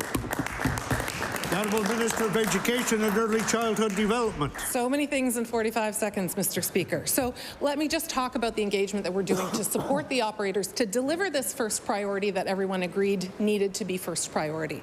So in the last month, we have had multiple sector conversations. We have had 6 communications with the written communications with the operators. We have hosted multiple calls with hundreds of operators. We have had 250 outreach calls from our consultants. I personally have met, and our team has met with the engagement table. I have spoken with the federal minister. We are wrapping our arms around this sector to understand the steps as we move forward. Let me also say that the funding agreement that has been rolled out supports the $100 million investment that we are making in ECE wages to increase wages 14 to 43%. It would be irresponsible of us not to implement an agreement associated with a $100 million investment, but that is what this agreement is about, and we have the supports in place for our operators to understand what it is and to move forward with us together. Thank you, Mr. Speaker. The Honourable Member for Sydney, Member 2. Thank you, Mr. Speaker. Mr. Speaker, it's interesting that the Minister is celebrating the agreement and the Premier is criticizing the agreement. Yeah. Mr. Speaker, childcare operators have been asking the government for more support, but have been met with silence. The government has given operators 30 days to sign a new funding model. This funding model doesn't give long-term sustainable funding to operators that addresses their inflation concerns, forcing many operators to close. A letter from the operators to the minister said, without a roadmap of what is to come operationally, we will continue to see more centres close due to inflationary pressure, rising wage costs, and simply not having the autonomy to make decisions for organizations, and I'll table that. Mr. Speaker, will the minister commit to long-term operational funding that takes the rising cost of inflation into account? The Honourable Minister of Education and Early Childhood Development. Thank you, Mr. Speaker, and thank you to the member opposite for the question. So let me be clear again. The funding that we just rolled out to support increased wages for our ECEs, 14 to 43%, $100 million funding. The package that we just rolled out and the agreement that we just rolled out supports that. What the member opposite is asking about is a future funding model. And let me say, that is the next step at our engagement table. And we're working with the engagement table in the sector to understand the steps as we need to follow them. So I can assure the members opposite that we are supporting the operators with their significant operational pressures right now in terms of wages with that $100 million investment, and we're going to continue to support them as we move towards a funding model that supports and sustains a sector that has been neglected for decades. Thank you, Mr. Speaker. The Honourable Member for Sydney, Member 2. Thank you, Mr. Speaker. Mr. Speaker, in the past, 20% of the funding to operators was able to be put into the operational costs of the business. But in the latest agreement put to operators, it is unclear if any of that money will be able to go towards their operational costs. Mr. Speaker, my question to the minister is, in the past, 20% of wage funding has been allocated to operational expenses. Can the minister clarify this is being offered in the new package? The Honourable Minister of Education and Early Childhood Development. So, Mr. Speaker, every single dime and grant that the operators previously received, they continue to get. The funding that we have provided is in addition to all that. And I'd like to read from a letter that we've received from one of the operators about this change. And it says, I've had the opportunity to calculate what I will be receiving now with a new wage scale. I calculated it twice because I was sure I made a mistake. The new wage scale is beneficial to centres. For example, we are open 10.5 hours a day and the QUIG was limited to 8 hours a day. I currently have 10 educators employed at my centre. With a QUIG, I only receive funding for 7 educators. The new wage scale and the total allotted hours based on the formula, I will receive funding for all of my educators. For this, I want to thank you for helping to create more cash flow in the centre. The honourable member for Timberley Prospect. Before I recognize the member for Timberley Prospect, I'd ask the minister to table that letter, please. The honourable member for Timberley Prospect. Thank you, Mr. Speaker. The fact is it has taken over a year for this government to increase wages for ECEs, Mr. Speaker, and the department has given operators only 30 days to look at their business model to ensure that they can operate within the deal that is being proposed, Mr. Speaker. My question to the minister is, given that it has taken them over a year to act on this file, will they give the sector more than 30 days to come to an agreement? The Honourable Minister of Education and Early Childhood Development. So, Mr. Speaker, I'd like to talk a little bit about what the agreement we inherited says and what we actually did. Because the agreement that we inherited called for ECE wages to be increased by the end of this year. We're doing that. We're doing it early and we're doing it retroactive to the middle of the year because that wasn't enough. Mr. Speaker, I will also say that this government has kicked in an additional $40 million a year to support those ECE wage increases because the agreement we inherited didn't get us there. It didn't get us far enough. It did not get us to the point that we needed to be. Order, please. Order, please. Order, please. The Minister of Education and Early Childhood Development has the floor. Thank you, Mr. Speaker. We're working collaboratively with the federal government, but I can say that the agreement the prior government, the commitment the prior government made to ECE wages would not allow us to deliver 14 to 43% increases, would not allow us to deliver a wage scale that recognizes the honourable member for Timberley Prospect. Thank you, Mr. Speaker. I'm quite aware of the agreement that I signed, Mr. Speaker, which was to protect the private sector and all the existing spaces they had, and it was going to increase wages to ECEs, Mr. Speaker. That's why we were the second province to sign on. Last Thursday, the Premier put out a call for ideas to reduce red tape. Meanwhile, his Minister of Education is only adding red tape to small business operators. Part of the new funding agreement requires operators to log employee hours, then wait 10 days to get funding from the province. This would leave small businesses to pay the upfront costs and will add financial pressure on childcare operators. Mr. Speaker, how can the Premier say he is reducing red tape when they are adding it to childcare operators?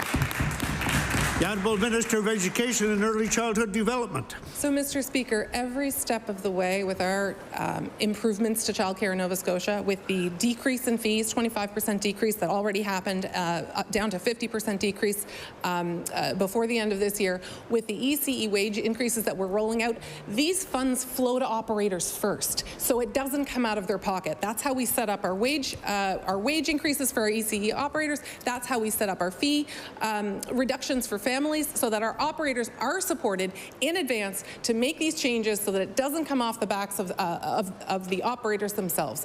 We've supported the operators through every step so far, and we're going to continue to do so. Thank you, Mr. Speaker. The honourable member for Halifax-Chebucto. Mr. Speaker, my question is for the Minister of Service, Nova Scotia and Residential Tenancies. In an interview earlier this week about the doubling of homelessness over the last year, which I'll table, Katie Brousseau of Dow Legal Aid said that the proliferation of fixed-term leases is having a real role in the marked increase of homelessness in the city. She spoke about how people sign fixed-term leases because it's their only alternative. The fixed-term lease concludes, the rent skyrockets, and the next thing, people find themselves being handed a sleeping bag in a tent by a social worker. Does the minister agree that the proliferation of fixed-term leases is having a significant role in the recent, very marked increase of homelessness in the city? The Honourable Minister of Service, Nova Scotia. Mr. Speaker, to the point of homelessness in a province, it is a real situation, and I would say it's not just in Halifax. Unfortunately, Mr. Speaker, we see it in communities across rural Nova Scotia as well. So it's a reality that our government is facing head-on and taking very seriously. In regards to fixed-term leases, Mr. Speaker, that's one of the topics that stakeholders bring to the table. That's one of the topics they bring to the table, and we respect those conversations and respect their input. And Mr. Speaker, again, I'll say it, and despite what the member opposite will say, when I look to bring forward amendments to this floor of this legislature, we're always looking to balance the rights and needs of both tenants and landlords. Thank you very much. The honourable member for Halifax, Chiboucto. The minister has not addressed the question. The question which was put by Dal Legal Aid, and I want to emphasize here that Dal Legal Aid is now dealing with a caseload which is in the majority residential tenancies, at the core of which are fixed-term leases, fixed-term lease-related advocacy and cases. So they speak with authority and great experience here in making the point that the proliferation of fixed-term leases is one of the primary culprits when we look at the astronomical increase, the doubling increase of homelessness, not just in the city, but in the province. The minister is right, but that a core cause is the proliferation of fixed-term leases. So I think the minister ought not to evade this question. Does he agree and acknowledge that fixed-term leases and their proliferation is contributing to the doubling of homelessness in Nova Scotia? The Honourable Minister of Service, Nova Scotia. Mr. Speaker, I certainly heard the question loud and clear with the yelling and screaming over there. But Mr. Speaker, I'm not dismissing the work that Dal Legal Aid does, and that they do provide input to the department, and that's input that we certainly greatly appreciate and value, Mr. Speaker.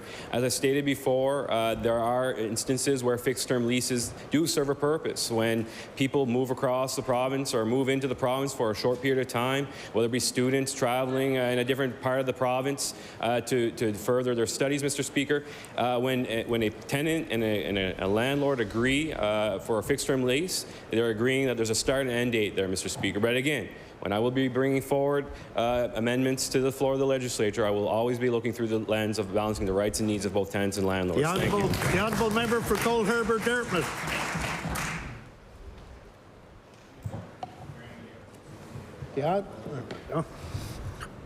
Thank you, Mr. Speaker.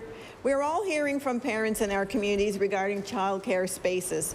The demand for childcare spaces in the past year has drastically increased, and we need to make sure that those spaces are there for people who need it, especially for families who have been on wait lists for years now. The urban areas have the largest population, but the number of childcare businesses do not reflect the demand. Can the Minister of Education please let the parents know when they will see more spaces for childcare under 18 months available at their local daycares, particularly in growing areas? The Honourable Minister of Education and Early Childhood Development. Thank you, Mr. Speaker, and thank you to the member opposite for this question. Fundamentally, that's what this transition is about. Children deserve access to care that gives them the best start in life. Parents deserve access to child care, regardless of where they live, regardless of when they work, and regardless of their financial means. Communities deserve access to care, and ECE operators and our ECEs deserve to be supported in delivering that care. This is about building new centres. We've announced hundreds of new centres already, and we have already built new centres and added new spaces in places like Oxford, Hubbards, Windsor, Lower Sackville, and Lower Onslow. We look forward to continuing to add spaces and to better support the families in this sector that's been neglected for decades. Thank you, Mr. Speaker. The Honourable Member for Cole Harbour, Dartmouth. I thank you for the response, but that does not address where the most population is, in the core of HRM. We understand, and that's exactly where all the immigrants are coming as well, so they need childcare. We understand that affordable childcare is extremely important for getting parents' costs down in only part of the equation, but without actual spaces, huge access gaps will remain. And given the significant change in the operations of this entire industry, daycare centres can't and shouldn't be left to take care of this on their own. So, Mr. Speaker, can the minister commit more to help daycare centre operators ensure that they have the staff and resources they need to handle the huge influx of demand? And what is the minister doing to grow more operating daycares? The Honourable Minister of Education and Early Childhood Development. Thank you, Mr. Speaker, and thank you to the member opposite to for the question. So to be clear, we have space expansions happening all across the province. In our centres, in our urban centres, in our rural areas, all across the province, we're working with operators to expand the spaces that are available. And a significant portion of the work that we're doing is to support the operators in the development of those spaces. So we have heard very clearly from the sector, from the operators, from the ECEs, and from families that our first priority was to stabilize and grow the workforce. So how do you do that? Well, this is a workforce that has been neglected and ignored for decades. So the way we do that is by increasing wages, 14 to 43%. We know that our operators, a significant portion of their operations, 75 to 85% is in wages. So that $100 million investment is an investment in our operators to expand that. Thank you, Mr. Speaker. Mr. Speaker, daycare operators, like everyone else, are also struggling with the affordability crisis in our province. Hoda and Basma El Hefnawi, constituents of mine who run Care and Fund Childcare, tell me that they are struggling with the cost of food and other essentials at their two locations. Does the minister have any plans to help daycares deal with rapidly rising operational expenses like food? Thank you, Mr. Speaker. The Honourable Minister of Education and Early Childhood Development. Thank you, Mr. Speaker. So as I just said, that $100 million a year investment is a significant portion of operational costs. But in addition to that, we are also supporting all of the increases that we're doing. So the parent fee reductions, those are fully funded by the government. Those ECE wage increases are fully funded by the government. I want to continue reading from the operator letter that I read from earlier because this addresses that exact point. And I will table it. But there's just so much information in here I want to share. So continuing on, this operator will receive funding for all their educators. And for this, they want to thank to help creating more cash flow in the centre to help with the higher cost of food, heating and supplies so we can continue to provide high quality, inclusive childcare to the families and children we serve in our community. Thank you, Mr. Speaker. The Honourable Member for Bedford South. Thank you, Mr. Speaker. Mr. Speaker, the administration of the ECE wage increase will also mean new costs for daycare operators. It means more hours for accountants and more cost for operators who are being squeezed with the rising cost of everything, as we all know. Is the minister aware of this concern, and are there plans to help offset these new costs for operators? Thank you, Mr. Speaker. The Honourable Minister of Education and Early Childhood Development. Thank you, Mr. Speaker. Thank you to the member opposite for this question. So we want to be really clear. Transformation is not easy. This is a huge change. This is a 4-year change, and we know it's not easy. We are prepared, though, to make those changes. And one of the things that we've done to ensure that we fully understand how this is impacting our operators and our ECEs and our families is to pull together an engagement table to work hand in hand with us as we move forward to understand the complexities of this change and to deliver timely supports and resources to make sure we move through this change. So the first priority was ECE wages. We did that with a $100 million investment. We know that one of the items that's next on the table to be considered and to address is a funding model to support all those issues. But I want to be really clear. Oh, thank you, Mr. Speaker. Before I recognize the member for Annapolis, I'm going to ask the minister if that the letter be tabled and a copy at least be tabled at the desk for the members. The honourable member for Annapolis. I'll switch subjects, so I'll give the minister time for that. Mr. Speaker, I've heard from dozens of school support workers over the last few days, picketing throughout Annapolis and in front of my MLA office. One of their main concerns is the disparity in pay between the work they do in the Annapolis Valley and HRM. They're asking for equal pay for equal work. Does the Minister of Education believe that it's fair that some school support workers in Annapolis are paid significantly less than their counterparts in HRM for the same amount of work? Thank you. The Honourable Minister of Education and Early Childhood Development. Thank you, Mr. Speaker. Thank you to the member opposite for the question. So I can say, and again, we're not parties to the negotiations at the table, but our government fully supports wage parity across the province. And EA in Digby should make the same as an EA in Onslow or in Yarmouth or in Halifax, and we absolutely support that. We understand that a path to that parity has been tabled. We're supportive of that, and we're hopeful that the parties can get back together and come to an agreement. Thank you, Mr. Speaker. The honourable member for Annapolis. Thank you, Mr. Speaker. And I may have misheard the minister not being part of the negotiation, but across the Annapolis Valley, hundreds of pre-primary students and students who require an EA are currently being denied access to important educational opportunity as a result of the strike. We're hearing this government isn't at the table, and I think that was confirmed by the minister. Why haven't the government come back to the bargaining table as of yet? Thank you. The Honourable Minister of Education and Early Childhood Development. Thank you, Mr. Speaker. And we do know that strikes are disruptive, and labor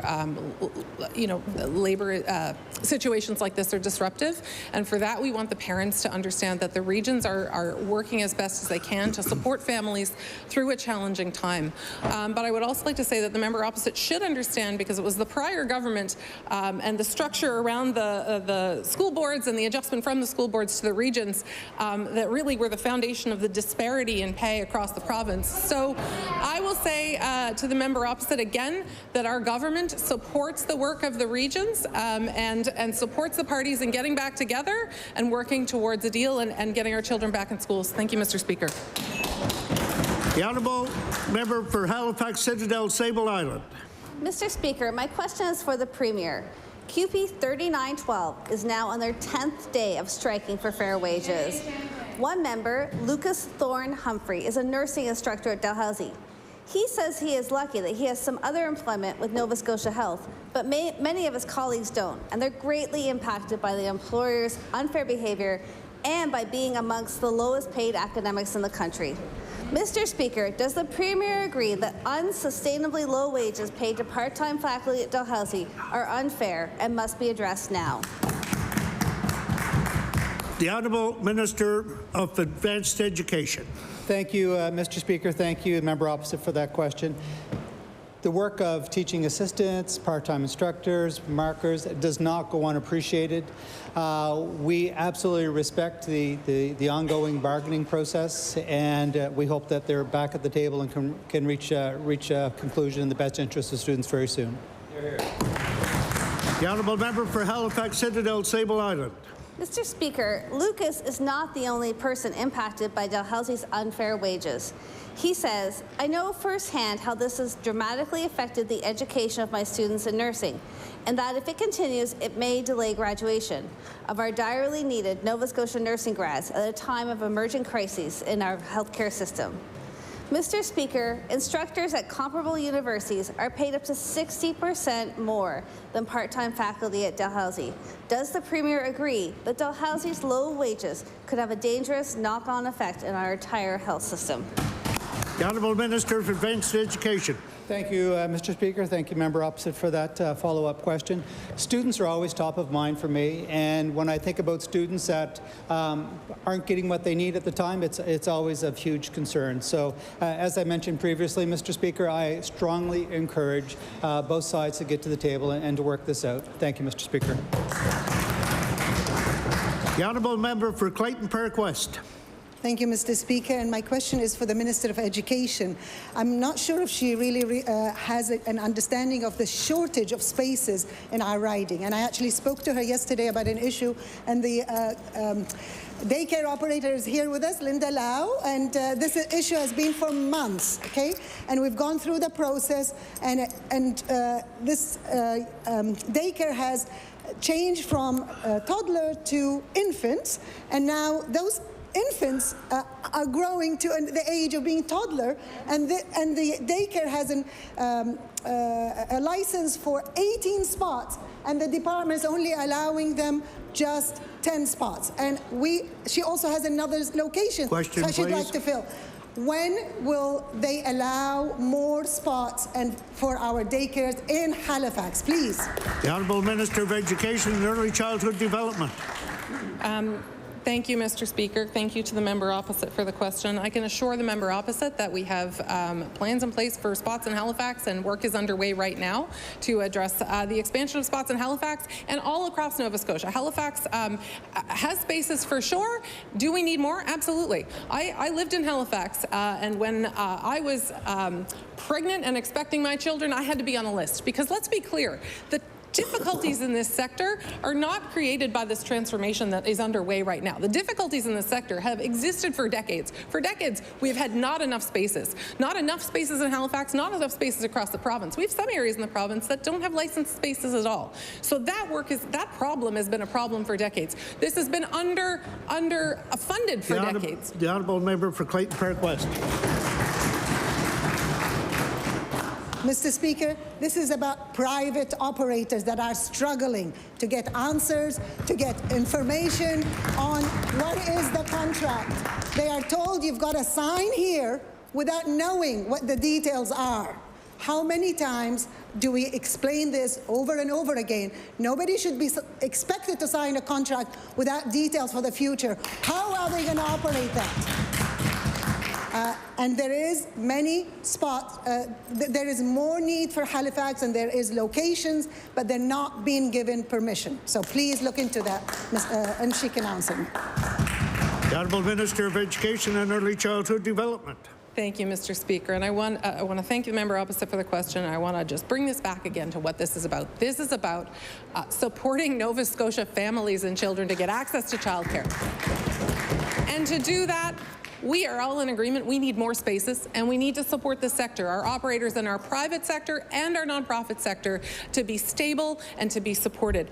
And I want to encourage the member opposite and encourage the child care centre that she's talking about to continue the dialogue with the department, as with any other child care centre who's got individual challenges. We have our arms out to embrace this sector, and I want to go through a number of the things that we've done. We've had 6 calls with operators with hundreds of participants on those calls. We've had over 250 individual discussions with operators. The honourable member for Hammonds Plains, Lucasville. Mr. Speaker, in the spring, the Minister of Advanced Ed, during estimates, said that he was undertaking a review of university legislation and bylaws focusing on governance, structure, accountability, and reporting, the University Board of Governors, and Senate composition and powers. And I'll table that. Mr. Speaker, this is a very broad mandate for a review, and universities may be concerned about what the review is leading to. I'd ask the minister, will he be proposing significant changes to the operation of Nova Scotia's universities? The Honourable Minister of Advanced Education. Thank you, Mr. Speaker. Thank you, member opposite, for that question. And yes, a review of the governance model and the structures of our universities, that is absolutely part of my mandate.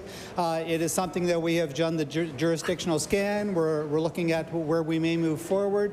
We're looking at things that are going to help students in the end, to make universities better and to help students. So we have nothing specific that we can share yet, but we're looking forward to doing the full review. Thank you. The honourable member for Hammonds Plains, Lucasville. I understand that universities can improve and want to improve, but I think our universities are pretty wonderful as is. When I questioned the minister early this year, he stated that he had 9 months to fulfill the obligation and that he would have a full report on the matter.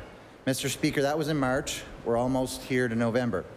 Universities and colleges around Nova Scotia are nervous about what exactly is going to come of this. So on their behalf, can the minister give an update to the House on the review and commit to a timeline in which the review will be publicly released, please? The Honourable Minister for Advanced Education. Thank you, Mr. Speaker. Thank you, member opposite, for that follow-up question. No doubt, Mr. Speaker, we have a first-class post-secondary system from one end of this province to the other. For the member to suggest that everything is great the way it is, I will never say that any system that we have in Nova Scotia can't be worked on and improved in the betterment of students. We have students in Nova Scotia, advocacy groups, always asking us for, how can you help, how can you help? That's what we're looking for, Mr. Speaker. Thank you. The honourable member for Cumberland North. Mr. Speaker, my question is to the Honourable Minister of Health and Wellness. There are times when people in Cumberland North, and in fact residents across the entire province, do not have timely and safe access to ambulance services, either because locally based ambulances have been diverted elsewhere in the province or there's not enough paramedics available. From my understanding, the total number of ambulances and transfer units officially allocated to Cumberland County are actually rarely available. In fact, earlier this fall, I was contacted by constituent Audrey Purdy, who had fallen in her garden, and 911 was called. She waited outside on the ground with a fractured hip for 6 hours. 6 hours is not acceptable. Question, please. My question is, will the Minister of Health commit to reviewing ambulance wait times in the Cumberland County area and following up with local EHS and health officials to ensure this issue never happens again? Thank you, Mr. Speaker. The Honourable Minister of Health and Wellness. Thank you, Mr. Speaker. Thank the member opposite for the question. So, we've undertaken a lot of work with our paramedics, not only the company, but also with the union. We also are working with Department of Health and Wellness and Nova Scotia Health to better understand how we can serve Nova Scotians. The paramedic, the EHS system is actually a provincial resource, Mr. Speaker, and the days that we were all accustomed to a number of years ago prior to the review and the development of EHS was that there were bases with X number of ambulances. We actually now have a system that's in flux all of the time, and our ambulances and paramedics are a provincial asset in order to meet the needs of Nova Scotians. So we continue to look at that service, understand where the gaps are, and how we can best improve services across the province. Thank you, Mr. Speaker. The Honourable Member for Cumberland North. Thank you, Mr. Speaker. Well, I can assure you there's a huge gap in Cumberland County that needs to be fixed. Nova Scotia's emergency health service used to be cited as one of the best in all of North America. The skills of our paramedics remain exemplary, but now their ability to continue to provide highly rated service is seriously impacted.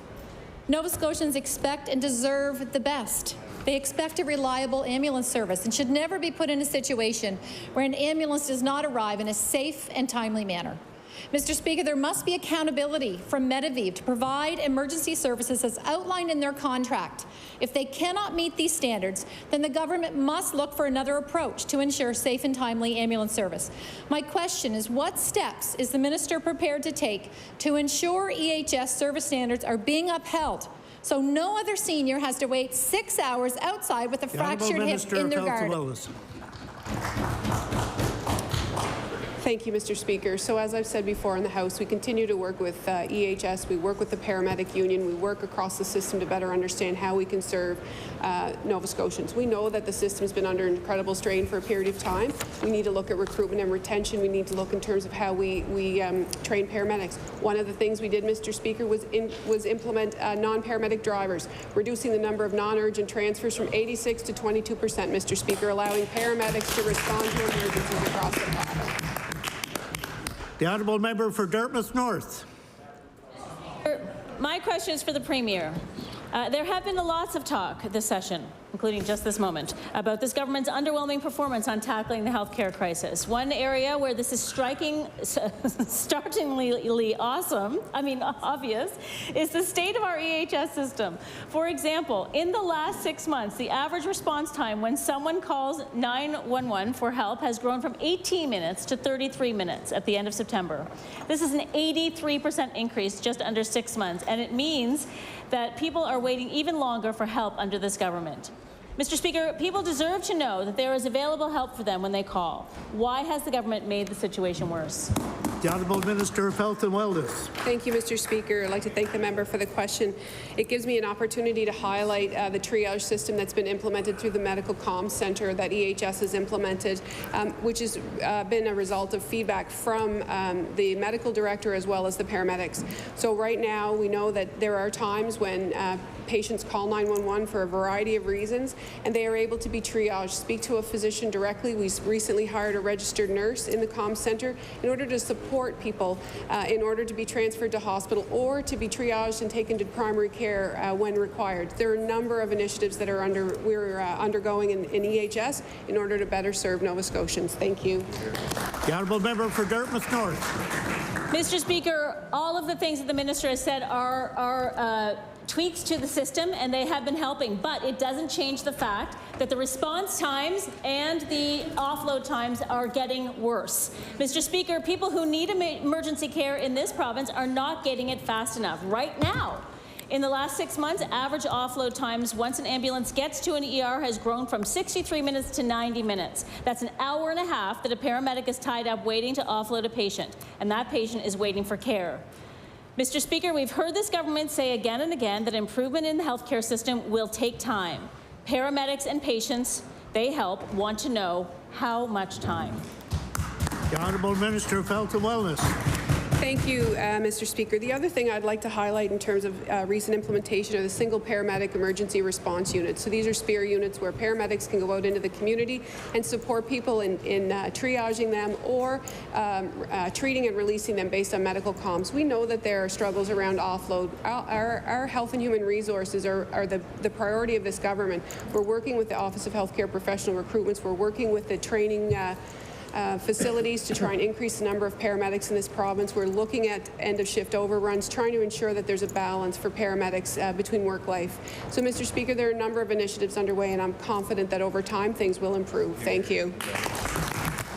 The Honourable Member for Cole Harbour. Thank you, Mr. Speaker. The town and county of Antigonish have been discussing amalgamation of the two municipal units many months now. Residents of the town, of the county, and the staff that work in both are anxious about what this may bring and have yet to hear from the provincial government. I asked the minister for Pictou West, okay, what is the minister's position on amalgamation of the town and the county of Antigonish? The Honourable Minister of Municipal Affairs. So I'd like to thank the member for the question. We're very aware of the ongoing relationship between the town and the county of Antigonish and the decision recently to amalgamate, and we look forward to working further with the town and county in that process. Thank you. The Honourable Member for Cole Harbour.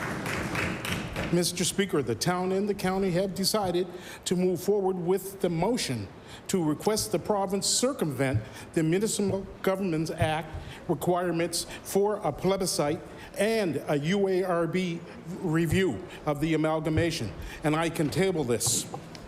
Mr. Speaker, I also will table the Premier's comments to encourage every resident in his riding to say their say on the amalgamation in Pictou. Will the Premier commit to allowing the fine residents of the town and the county of Antigonish the very same opportunity to have their say on amalgamation? The Honourable Minister of Municipal Affairs. Thank you, Mr. Speaker, for the question, too. So I should say that it's a consolidation, not an amalgamation, my mistake in that term.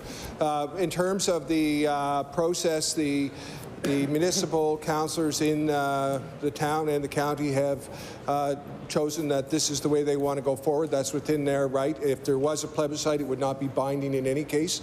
And so we certainly respect the decision. And I do want to point out how impressed I was with the level of cooperation that I saw in the town and county during the recent Fiona event when they consolidated their EMO and really had an extremely effective functioning EMO together. It was very impressive. So thank you.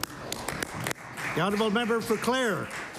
Mr. Speaker, in addition to hearing from many of my constituents who have waited hours on end for an ambulance to show up, often for serious health emergency, I am now hearing that many, if not most nights, ambulances are being pulled out of my community, leaving little to no EHS coverage for many across rural Nova Scotia.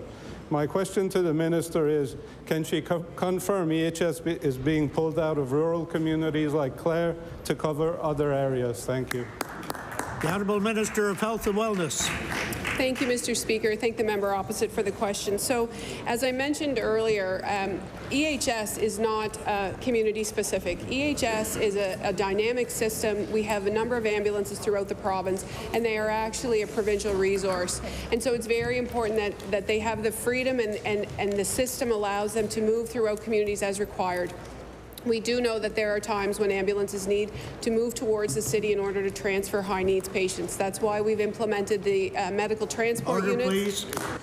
The time for oral questions put by members to ministers has expired. I recognize the Honourable Premier on an introduction. Yeah, Mr. Speaker, I beg leave to make an introduction. Everyone in this chamber knows the importance of having a high-quality, reliable CA, and mine is here with me today. I've been blessed in my time in office to have two excellent full-time CAs. First, Sue, now Amanda Benzine. My thank you, Amanda, for everything you do for the people of Pictou East, and maybe she can stand and receive the warm welcome.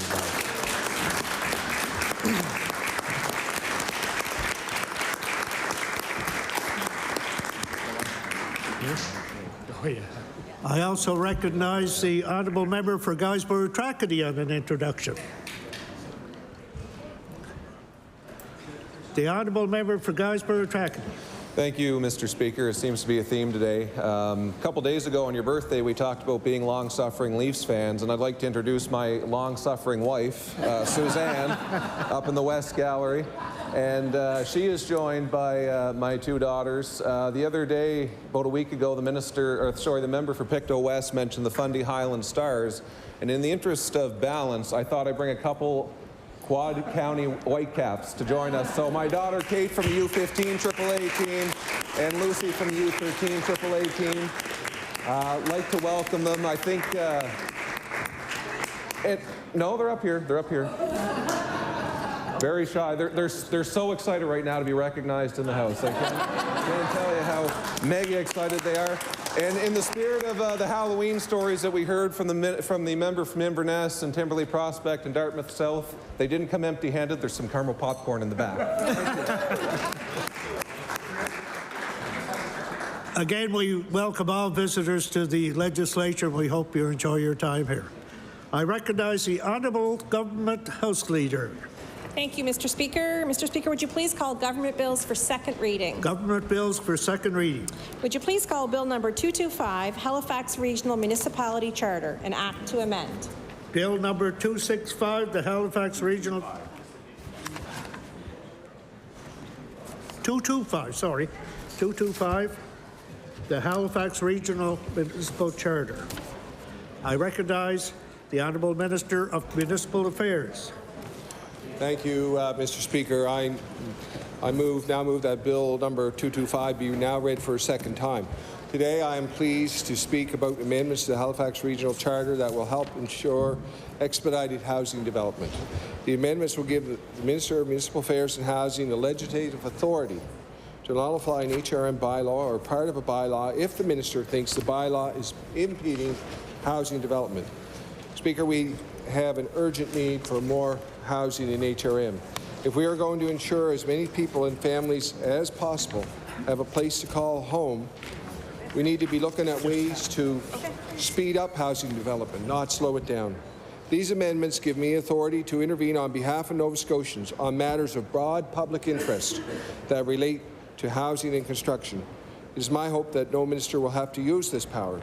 Speaker, Madam Speaker, we have demonstrated we are willing to try different approaches to increase supply, address issues, and speed work up so we can find housing solutions for more people. These amendments are a direct response to changes HRM have voted on to make their noise bylaw earlier this year reduce the permitted hours for construction noise on weekdays. The reduction would reduce construction hours, slow down work, lengthen projects, and increase labor costs during a housing crisis in Nova Scotia. The Minister's authority under the HRM Charter amendments only pertain to HRM. No other municipalities are included. Thank you, Madam Speaker. I recognize the member for Cole Harbour-Dartmouth. Thank you, Madam Speaker. So the Minister has introduced amendments to the HRM Charter. A release from the province said legislation would ensure HRM bylaws will not stand in the way of fast-tracking housing development and increasing supply. We just heard him say it's about expediting housing development. We don't want to have to use our power is exactly what he just said. And I was waiting for the or else because it sounds like an ultimatum. We heard earlier in speaking about climate change, the acronym of FUD, which means fear, uncertainty, and doubt. I can't say there's a higher level of FUD right now with regards to this proposal. I'm not convinced this is about fast-tracking housing development, and perhaps it's more about the inability to agree with individual councillors who are following public policy that was arrived at democratically with extensive input from all involved, even those who are requesting the minister get involved now. The Minister of Municipal Affairs and Housing stated that right now, the province is only looking to address the city's approved changes to its noise bylaw, which he said again, to address construction noise. But the wording in this amending clause doesn't specify it is simply for the HRM noise bylaw. In fact, the Minister of Municipal Affairs and Housing tabled legislation to amend the HRM Charter, which would allow the Nova Scotia government to override any municipal bylaw that impedes housing development and construction. It is specified that the bill would allow the minister to override the democratic process and veto HRM council bylaws within 6 months of them being passed. Given the far-reaching scope of the proposed amendment, is the province eventually, or at any time, or without notice, or consultation, as was done in this case, going to override HRM's municipal planning strategy, which, by the way, is a land use bylaw? Municipalities are integral to Canada's constitutional design and need to be empowered and put an end to the term creatures of the provinces. Provincial governments have regularly used this idea to justify heavy-handed intervention in municipal affairs.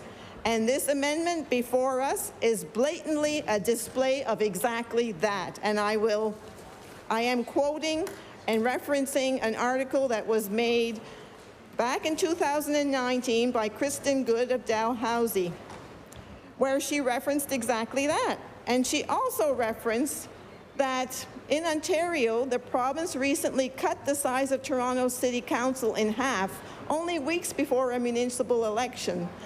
And I bring this to your attention because it is very concerning to me, especially when the Premier at a PC convention on October 22nd stood up and said, "I just want to assure you, I would stand shoulder to shoulder with Doug Ford any day.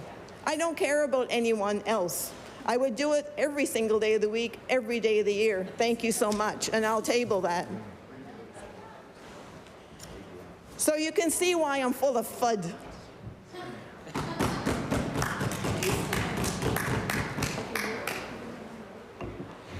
As Mayor Savage said publicly, not only is this a democratic intrusion of the municipal jurisdiction, but we had no notice, no heads up that that was coming. I'll table that. And while the minister contends we, whoever we might be, have immense challenges to have more housing units built, I see no interest in helping those who find themselves unhoused. Increasing housing stock must include housing for the homeless, an area this government relied on HRM Council to address, fund, and to take the brunt of public shaming, in spite of the fact that housing is a provincial area of responsibility. And if it is a provincial jurisdiction, why hasn't the minister intervened with the homeless needing housing? Build new housing stock for the unhoused. This amendment to the Charter, as worded, could be overriding HRM's entire and extensive land use bylaw. And that needs clarification by the minister. What exactly is the intent of this amendment? Reading the undercurrents in this room, and I don't say this lightly, but the behavior of most across the room the other day in response to a comment supportive of HRM Council from the member from Kings South tells me that there's no respect for the work of HRM Council by this government, who is truly, it is truly disheartening, and that laughter was very unprofessional and not at all in the spirit of collaboration. I'd like to point out that municipal representatives are elected members, just like MLAs, and are deserving of respect. As an HRM councillor who did not reoffer in 2020, I can tell you with all honesty that the construction you see happening in the downtown today was initiated or improved while I was on council. I can only tell you that during my time on council, many other development applications were approved and still have not been started for various reasons, including skilled trade shortages. The pandemic escalated these delays.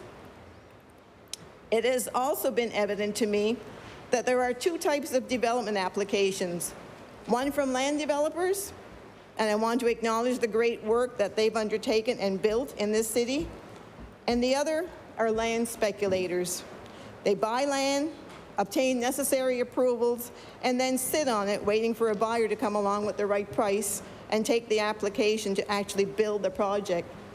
Delays in development don't rest solely on the shoulders of HRM. Those are my comments, and I hope that in closing that the minister will address my concerns. They will be shared, I am sure, at law amendments when this goes through that phase. But for now, I am full of FUD. Thank you. Thank you. I recognize the member for Cape Breton Centre, Whitney Peer. Thank you, Madam Speaker.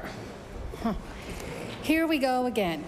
I'm feeling a repeat, and I'm sure my colleague across the way feels a repeat of the last session that we had these bills that came before us that nullified or put a short leash on municipalities.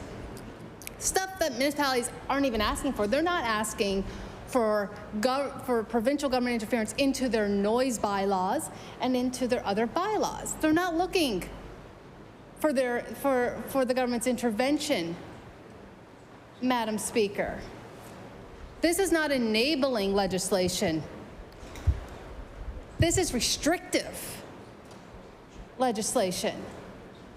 It is deeply concerning because most times, on average, when HRM charter amendments come before the legislature, it's often at the request of the HRM.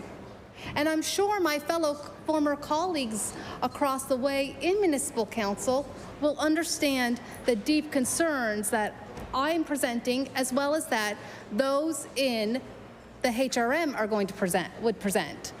And that is the government's interference into their bylaws.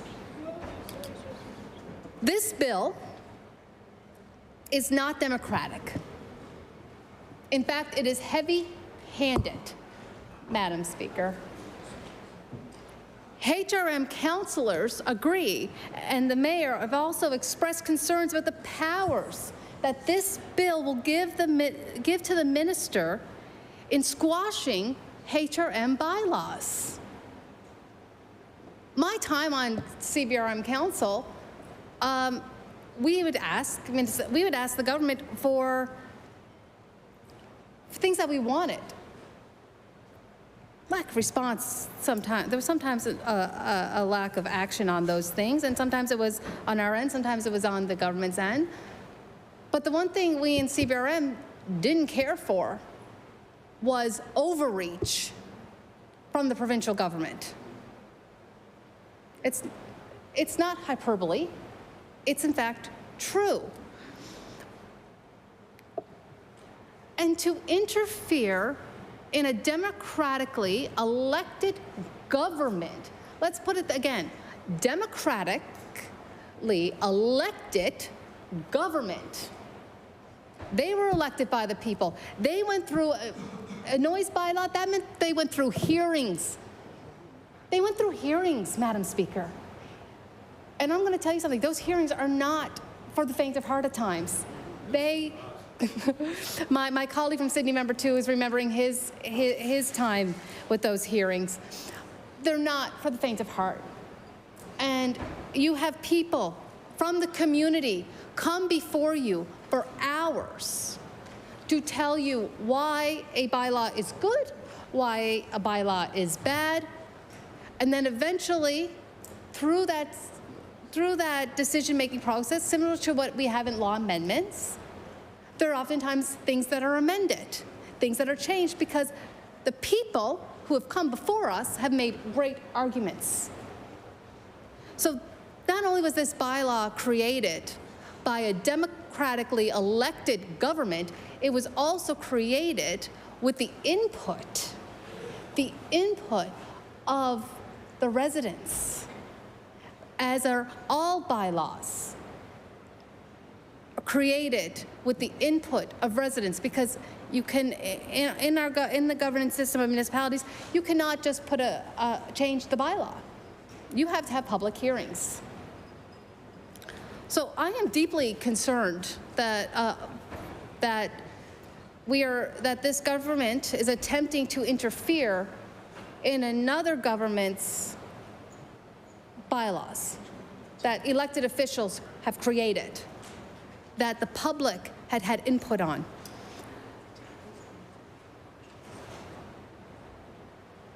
This government says that this is so that housing development can be fast-tracked.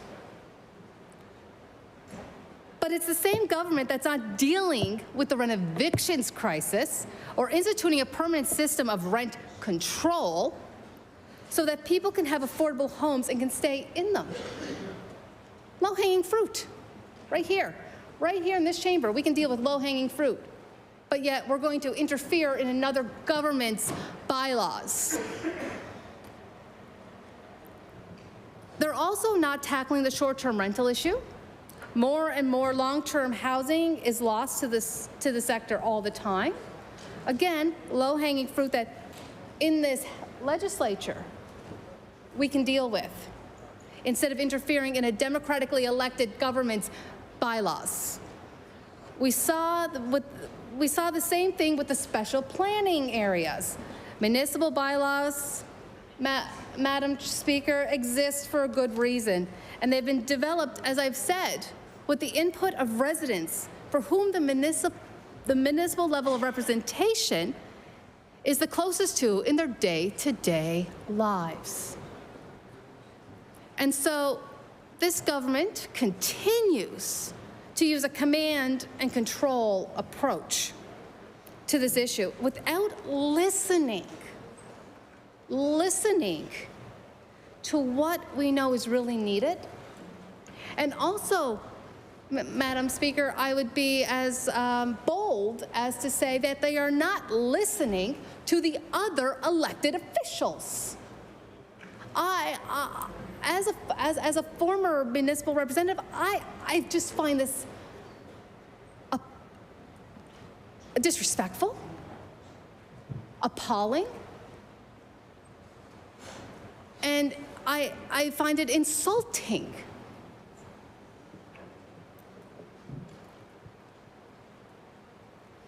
And I am sure we're going to be hearing from stakeholders at law amendments. I hope we hear from stakeholders at law amendments. And I look forward to hearing from them and hearing what they have to say about what I can only say is, again, undemocratic, heavy-handed. And again, I'm going to stress, we are interfering in democratically elected governments' bylaws that were done, that were created with the input from the residents. Also the people that we represent, don't forget. And with that, Madam Chair, I'll take my seat. Thank you. Thank you. I recognize the honourable member for King South. Thank you very much, Madam Speaker. And I just thought that as a former municipal councillor, I would make a few comments.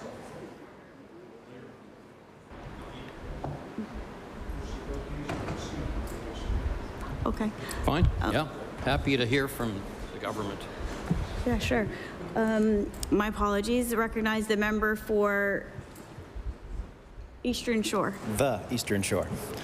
Thank you, Madam Speaker. I'm pleased to rise and offer a few brief comments in support of Bill 225.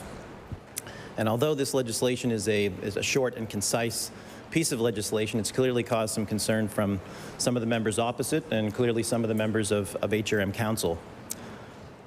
I would like to take this opportunity to be clear that with this legislation, we mean no harm. And with this legislation, we mean no offense. This legislation exists for one reason and one reason only, and that is to ensure that we can do everything under our power to make sure that we can bring housing supply to the market as quickly as possible. We know that supply is at the crux of the housing crisis that's been acknowledged in this House and acknowledged with HRM Council. And to talk a little bit briefly about economics, when we have a demand that exceeds supply, the relationship with price increases. When demand is less than supply, the price comes down a little bit. So our goal is to make sure that we bring the housing to market, and that ultimately when we have the supply that matches demand, we can see some of those prices come down. In terms of the numbers associated with this, and although this bylaw does not specifically target the noise bylaw that was recently introduced by HRM, there's certainly some math that will help my colleagues here understand the impact that noise bylaw may have on potential development in the HRM. So if you take a project that has 10,000 hours from start to finish, under the current or the previous noise bylaw, they had 93 hours a week, 93 and a half hours a week to work. The noise bylaw reduces that to 86 hours. So what does that do? It takes a 10,000-hour project that under the previous noise bylaw would take 107 weeks to complete and adds 9 weeks onto that development. So we cannot sit here in this House and complain that we have a housing crisis and then also complain when we put forward a solution that'll bring housing to market faster. I'll wrap this up by saying that it's clear, and our government has shown leadership in that we're going to take the steps that we can take to ensure that housing gets to market as swiftly and efficiently as possible, and Bill 225 is a step in that process. Thank you, Madam Speaker.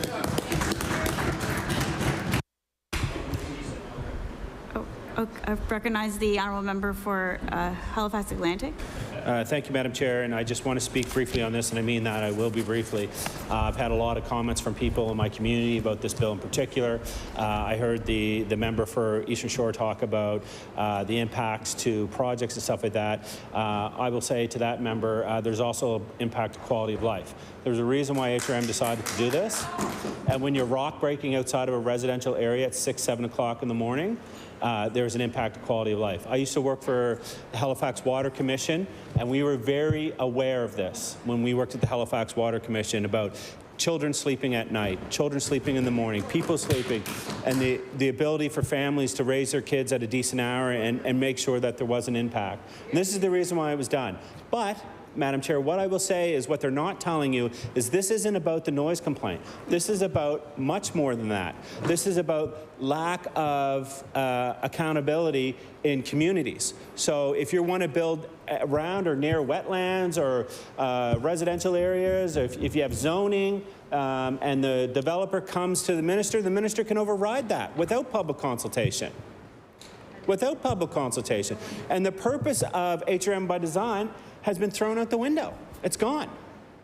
And I know that the other day they stood there and they laughed when the member for King South had mentioned HRM, and that's very disrespectful to your partners. Every single person across there laughed at the councillors and the mayor of Halifax. And it's on the record, you can hear it. But I can tell you in my community, there's thousands and thousands and thousands of apartments going up right now. There's thousands and thousands and thousands of buildings being built. Is there more to be done? Absolutely. But there's a reason why we have a Department of Environment. There's a reason why HRM looks at where these things should be built and not built. And I'll give you a prime example of why things get built, how they get built, and when there's political interference, what happens. I look at the community of Harrietsfield. 30 years ago, the government of the day, Conservative government of the day, decided that it was a great spot to put a C&D site. And then they removed, as they're doing out in Otter Lake, they removed restrictions around there and allowed for material to be put there in a residential area that should not have been put there. The municipality at the time had reservations around it. but the province gave it an okay. Those councillors know their communities. They know their area. I think the Minister of Municipal Affairs, I think a lot of them. But if I asked them to tell me where Primrose Avenue is, if I asked them to tell me where Lancaster Drive was, if I asked them to tell them what's the address of Harrisfield Elementary, he can't tell you. He doesn't know off the top of his head. Just like I wouldn't know. I know a little bit about his community because I've got some in-laws there. But but the truth is that's why we elect councillors. And for the member for Eastern Shore to stand there and say this is just about noise is quite frankly not true. It's not true. And they won't hear it. They won't hear it. And I bet you if they did, if there was rock blasting outside of their homes at 6 o'clock in the morning, they'd be pretty upset. If they had a park next door, parkland next door, that that the minister could universally say that this park is gone and it's now housing, or it's whatever the developer wants, they'd be pretty upset. So the fact is, it looks like they don't trust elected officials. It looks like they don't trust municipalities. And that's what's sad here. You know, I know that my current councillor, and my former councillor, I'll give you an example. My former councillor served for almost 30 years in my community. No one knows that community better than him. But this piece of legislation says we, the government of the day, know the Sambro and Purses Cove Loop better than you. No one on that side. One member at that side might be able to go on that side might be able to go road for road with me, person for person, spot for spot. I couldn't do that in your riding. I couldn't do that in anyone else's riding. But to say that this is just about noise is a distraction. Because what they don't want to talk about is that this is going to have an environmental impact. This is going to have an impact on properties. We know that they're also getting a list of properties across Nova Scotia. We don't know the details of that, whether it's going to be given for free to developers or if it's going to be given at a discounted price. We know that they've given $30 million to Clayton Development, or close to $30 million, to combat homelessness. On my way in today, I've saw more tents than I've seen anywhere at any point in HRM. It's actually, the homelessness has actually doubled in HRM over the last year. And if people don't believe that, take a 3-minute walk up the street. Take a 3-minute walk up the street and you'll see people living in tents.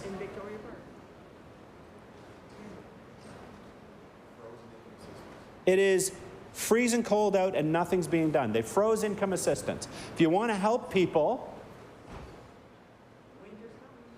you can help them by putting and giving them more and giving them the ability to do more. But they're helping developers. I would ask, maybe the minister could speak on it.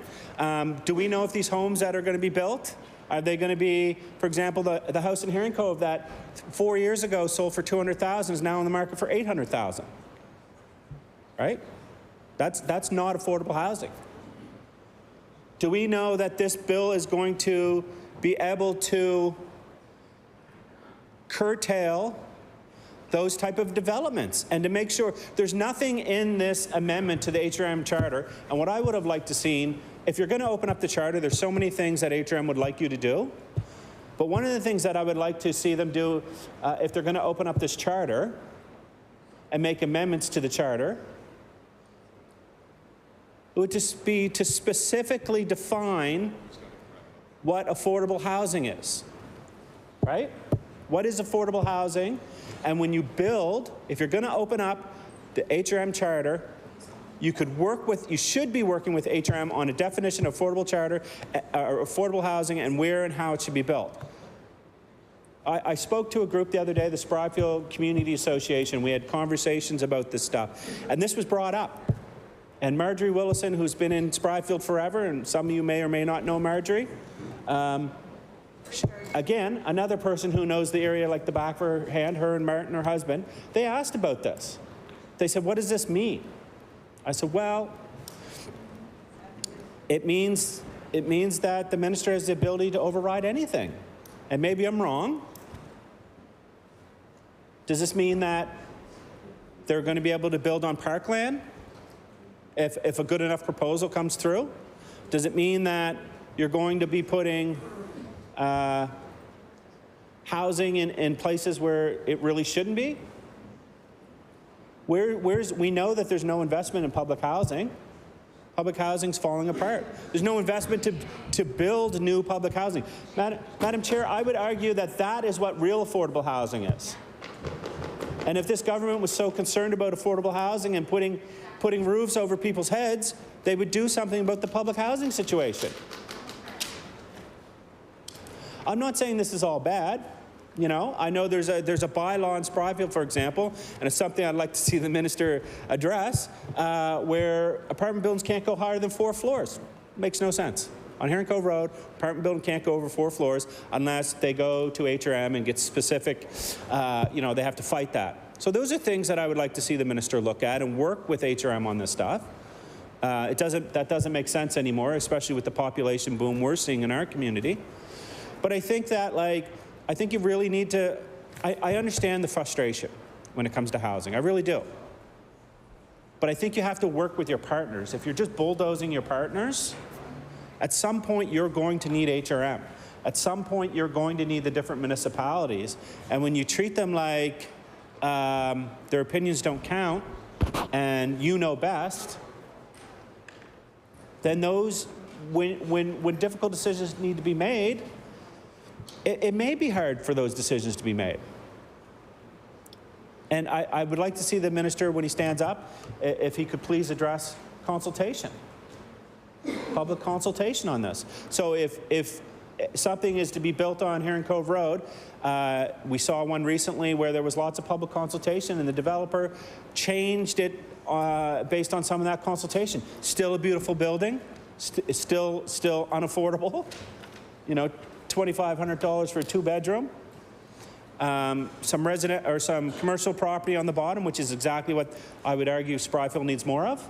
But what happens if there's public consultation and they say no to certain things? Does the minister have the ability to override that public consultation?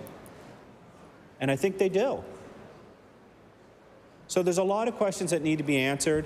But the main reason why is, who brought this forward? Did you meet with the developers? Did you meet with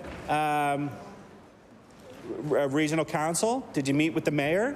Did you have these discussions? We know they didn't meet with the mayor and the regional council because councillors were online the day of saying they were blindsided. And I don't get it when there's members on that side that were former members of HRM and regional councils right across this province, and there's members on this side, and everybody on that side is quiet about it, because if they were in council, whether it was HRM, CBRM, or any other council or any other municipal council across this province, when this bill was coming down, they would be screaming. They would be upset about it. And you have friends on those councils, I'm sure. So, Madam Chair, I'm going to wrap it up, but I just wanted to say that I'm worried that this government is framing it as you're losing an hour. And we heard the member from Eastern Shore say that. You're losing an extra hour or two in the morning. That's why we're really doing this. But this has much wider reaching tentacles, right? There's a reason why we don't want to build near Roach's Pond in Spryfield, because it's an environmentally sensitive area. There's a reason why in Spryfield we celebrate Macintosh Run. Long Lake Provincial Park, you know, Sambro Creek. Purses Cove Backlands is a beautiful example. What would have been, how would this government have acted 10 years ago when developers wanted to take the Purses Cove Backland, a big chunk of it, and build housing on it? It is the largest green space now in HRM and one of the most visited spots in Nova Scotia. Would they have said yes, go for it? So I understand there are tough decisions to be made, but there's a balance here, right? We just don't, people, in order to live a good life, a healthy life, people need green spaces, they need water, they need fresh air. They can't be just packed in like sardines all the time. And I just hope that the minister will stand up on his feet and verify that the views, the needs, and the wants of the community that this will impact will be listened to, and they will try to better their relationship with regional councils, because right now it's at an all-time low. I've never seen it worse, not just in HRM, but right across this province. And stop leaning on the noise thing, because it's not just about the noise. It isn't. It's much bigger than that. And the fact is that at least recognize that the noise bylaws were put in place because it has impact on people's well-being and quality of life. Thank you, Madam Chair. Before I recognize the next member, I just wanted to let folks know that there was a phone found in one of the MLA washrooms if anyone is missing a black phone. Just letting folks know. I recognize the honourable member for King South. Thank you very much, Madam Speaker. And I want to rise as a former municipal councillor to express my utter disappointment in this government, in this minister, with actions such as this. We clearly have a government through multiple pieces of legislation here that are taking a blatant attack on good governance and democracy. And as my colleague from Halifax Atlantic pointed out, this is not a bill about 1.5 hours of noise a day. This is a bill about our democratic structure in Canada in terms of federal, provincial, and municipal jurisdiction.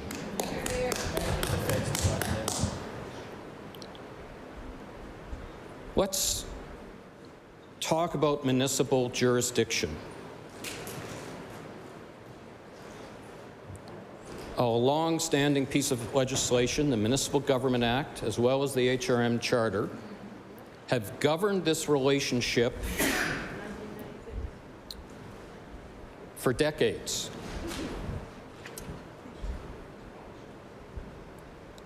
It is set out very clearly what is provincial responsibility and what is municipal responsibility. And when we have a government that on the tiniest of issues is willing to totally disrupt that relationship and undermine the relationship with municipalities, that fundamentally hurts the citizens of Nova Scotia.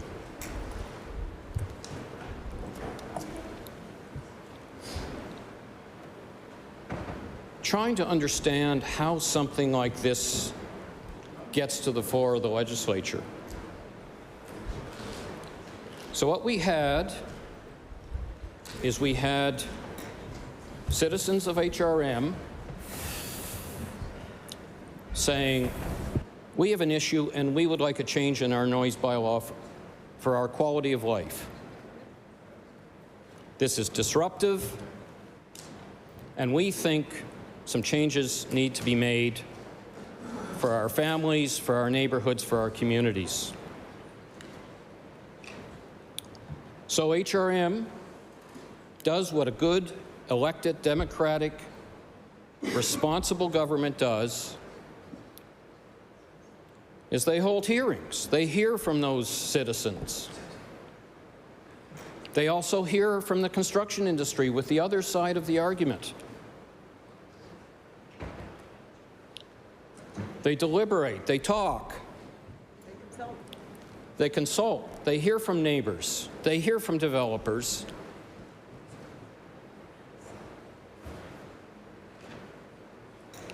And they use their experience, expertise, judgment, and knowledge of their community and make a decision. And in fact, they made a compromise. They didn't keep the citizens completely happy, nor the developers completely happy. They cut it down the middle. Some citizens wanted it to stop at 5 p.m. So they found a compromise. So what happened?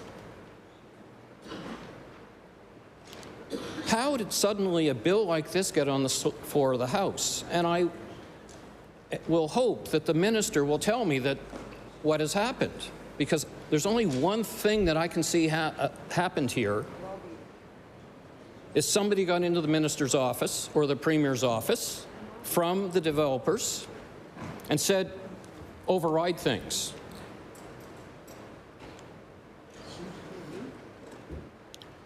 Backroom politics, going around elected governments, going around processes set out in the MGA.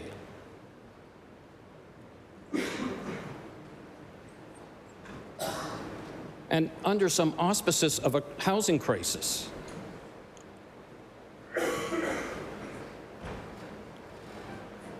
That is, and I learned this a long time ago, when government is in a crisis, that is the time that you can go and make money. And you can circumnavigate the rules, as we saw in the last session around planning. Now it's the housing crisis. Is this government now ready to say we've got an affordability crisis and interfere in another institution?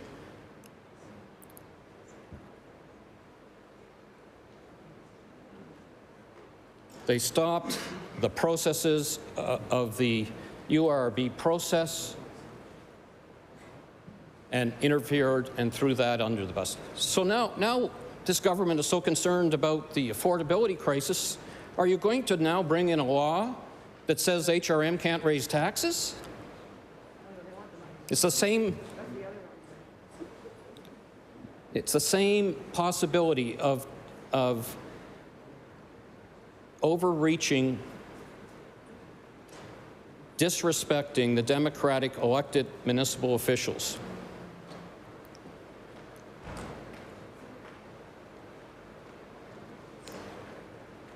The minister has a lot of power. He has the MGA. His other tool is the statements of provincial interest. Has not used those. Instead, he's brought in heavy-handed legislation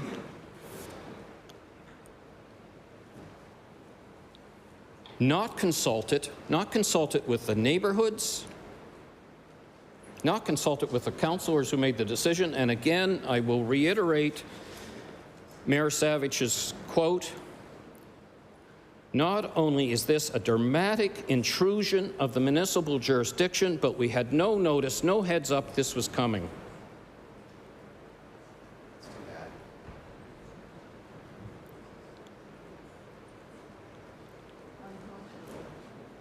HRM has worked in good faith with this government.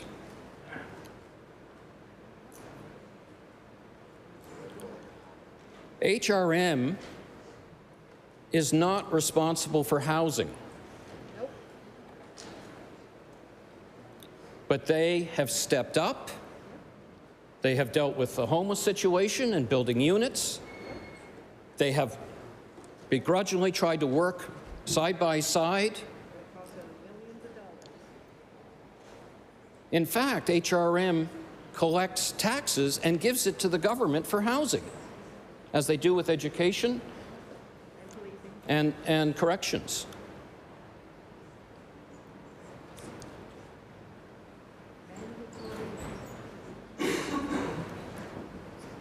So now that the minister wants to overcall HRM councillors,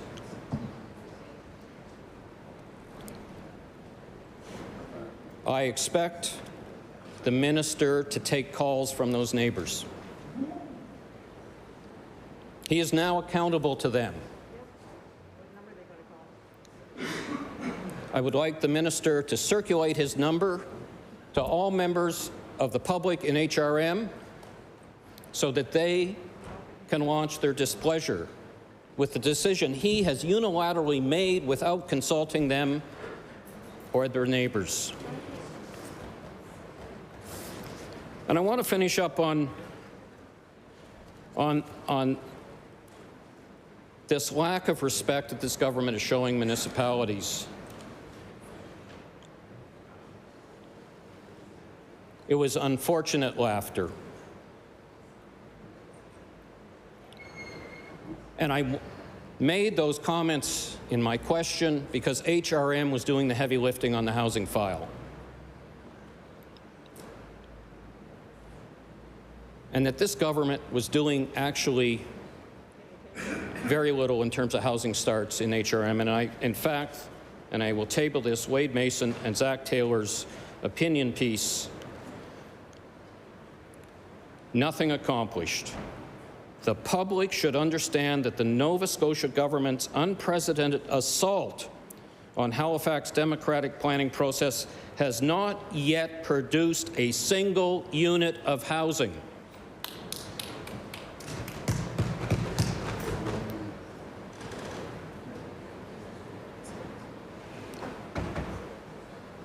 This legislation, the previous one included, the previous one as well, has severely damaged the relationship between the province of Nova Scotia and municipalities.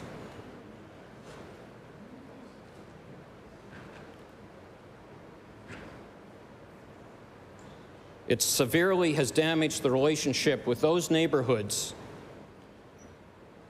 that went through the democratic process of consultation, public hearings, to have their voices heard and to influence the decision, and the minister, in a stroke of a pen, is reversing all of that and devaluing the citizens' opinions and interests. I look forward to comments from the Law Amendments Committee. I would ask that the member for King South table this papers, please. If I'm to recognize the minister, it's to close debate on the bill. Thank you, Mr. Speaker, and I do want to make a few comments. This has been a year of unprecedented activity by our government in housing on multiple fronts. We've invested in rent supplements. We've followed the guidelines of the Affordable Housing Commission's report. We put, in fact, that report called for $25 million in Quick Start programs. We put $35 million in the Quick Start program that commission had recommended. We continue to work. We've started the Community Housing Growth Fund for to develop community housing. We have the land inventory program, Mr. Speaker, which is to seek out and find government-owned property across the province we can make available to housing. We've also invested more money in the down payment assistance program, Mr. Speaker, to have individuals have more opportunity to purchase their own homes. We have the HRM Housing Task Force, which we're working very closely with HRM on to expedite housing. Order, please. I recognize the honourable member for Cole Harbour, Dartmouth. A lot of comments were made, and I'm speaking on a point of order. I would like the minister to address the questions and the concerns with this particular amendment to the noise bylaw in HRM, not the grandiose ideas that have been presented already in this House. Thank you. That is not a point of order.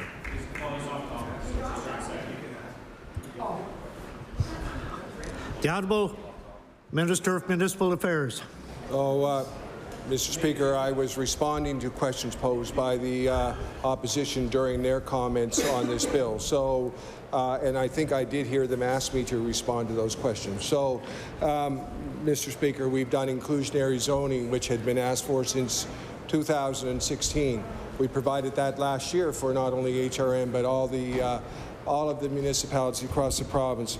We have the Rapid Housing Initiative, Mr. Speaker, which is for deeply affordable. And I heard across the aisle the question about the definition of affordable. So the real definition is it's a spectrum. There's no one. We're meeting Nova Scotians wherever they're at.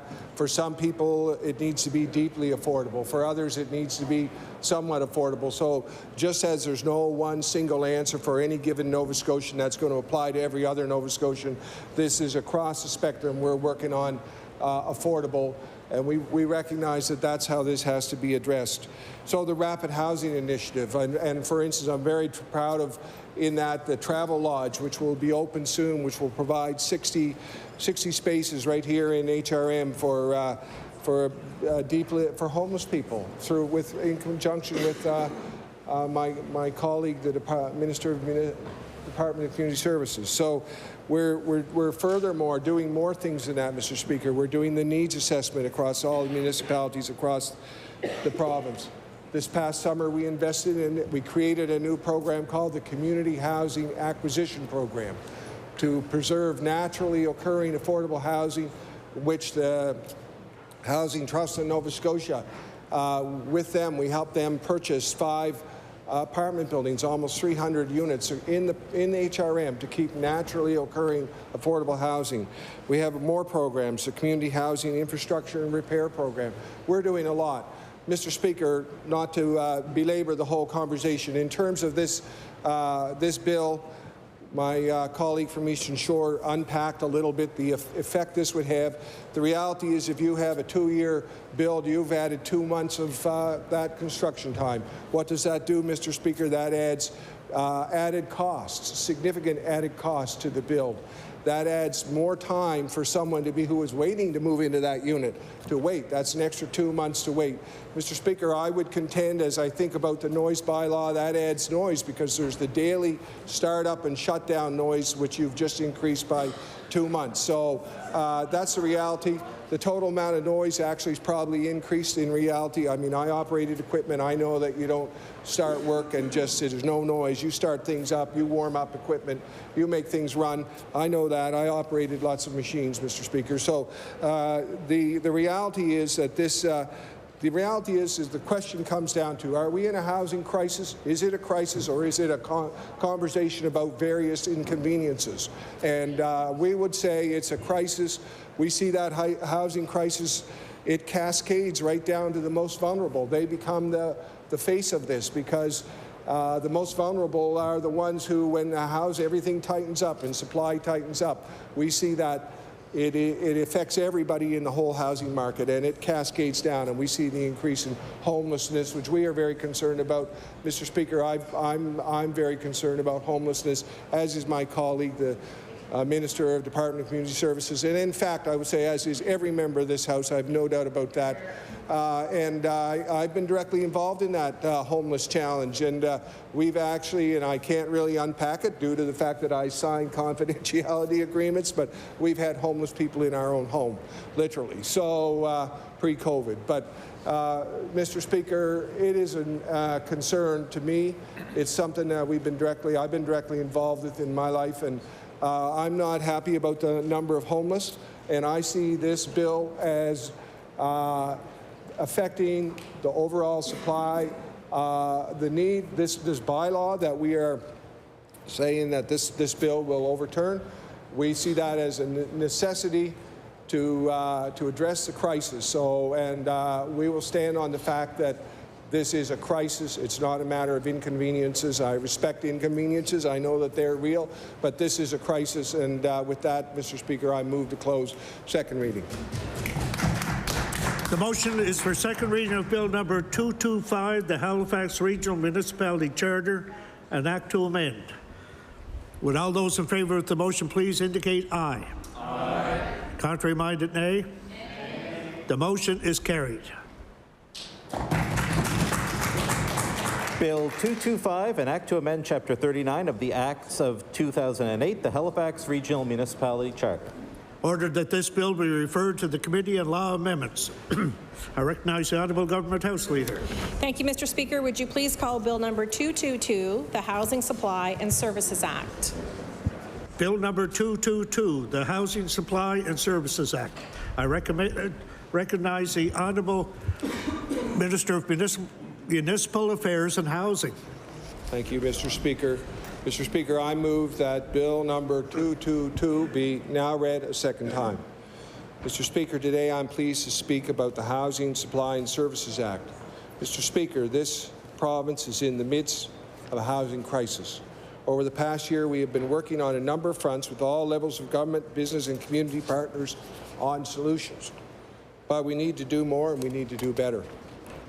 Speaker, the proposed legislation will replace the Housing Act and, at a later date, the Housing Nova Scotia Act. It is designed to modernize the government structure for provincial housing programs and will increase accountability by creating a new Crown Corporation responsible for public housing in Nova Scotia. Mr. Speaker, I would like to take this opportunity to acknowledge the Nova Scotia Affordable Housing Commission for their recommendation of creating a separate entity responsible for housing. Speaker, I would also like to thank the Office of the Auditor General for their review and report on the management and administration of our public housing properties. Mr. Speaker, the Auditor General found that public housing assets were being underutilized while the wait list for units continued to grow. Mr. Speaker, the Auditor General also found that the governance structure for public housing was inadequate, lacking the necessary oversight from government, and that there were inconsistent policies and practices across the 5 separate housing authorities. Frankly, Speaker, the report confirmed many of our own findings, and it helped lay the groundwork for the proposed legislation that I am speaking about today. As government, we owe it to our tenants and to all Nova Scotians to manage our public housing properties more effectively and efficiently. Mr. Speaker, the AG's report identified a number of issues. It also provided us with many recommendations to improve the administration and management of public housing. And I'm pleased to tell you that we got to work on the recommendations right away. But, Mr. Speaker, we knew we had to do more. We knew we had to be bold.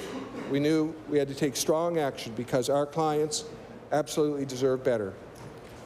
Mr. Speaker, the proposed legislation will amalgamate the 5 regional housing authorities and bring them together under one roof. Speaker, as a Crown Corporation, the Nova Scotia Provincial Housing Agency will have a dedicated focus on public housing and provide consistency in policies and procedures across the public housing system. Under the proposed legislation, the new Crown Corporation will be accountable and solely focused on improving public housing from one end of the province to the other. Mr. Speaker, the department will provide strategic oversight to the new Crown Corporation to ensure alignment with government priorities. And, Mr. Speaker, the department will maintain responsibility for all other non-public housing-related programs, agreements, and initiatives. Mr. Speaker, this is important work. It'll help to improve public housing for the clients we serve. Thank you. Recognize the Honourable Member for Bedford South.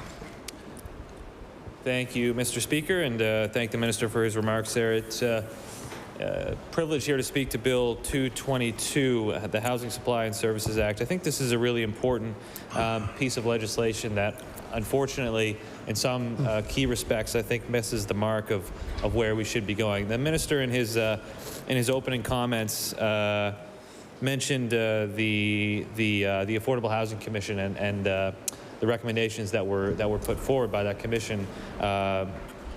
And what is interesting is that the very first of 17 recommendations made by that commission was, and I'll quote it here, establish an arm's length independent, I think that's the key phrase there, arm's length independent provincial housing entity.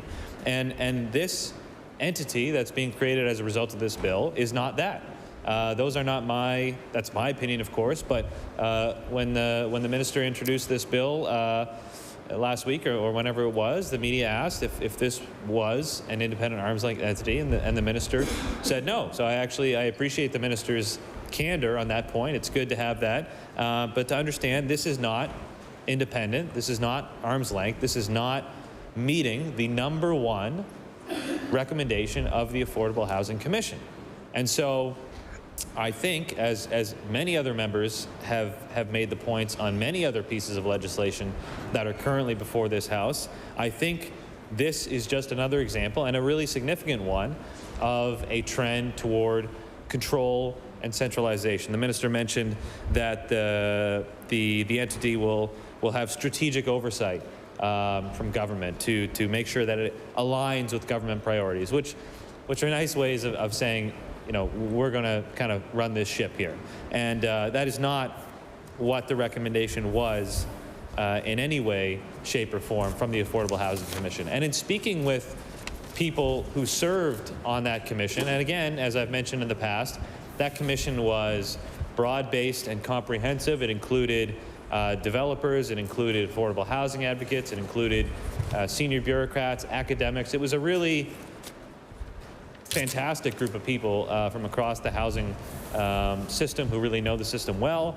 And in speaking with those members, they told me, and I'm sure they'd tell anybody else, that this was the #1 recommendation, and it was unanimous. No matter where you were on the housing file, the housing question, everyone agreed that this was the #1 most important recommendation to be implemented and resolved in order to deal with the ongoing housing crisis in our province. And so, if the government, by the minister's own admission, does not want to follow that first most important recommendation, I have real questions about whether or not the other 16 can be achieved as well. So that's the first point, and I think the most significant point that we all need to be aware of here is that this does not meet the primary recommendation of the Affordable Housing Commission. And as the minister said, and I certainly agree with him on this, we do find ourselves in a housing crisis in Nova Scotia that continues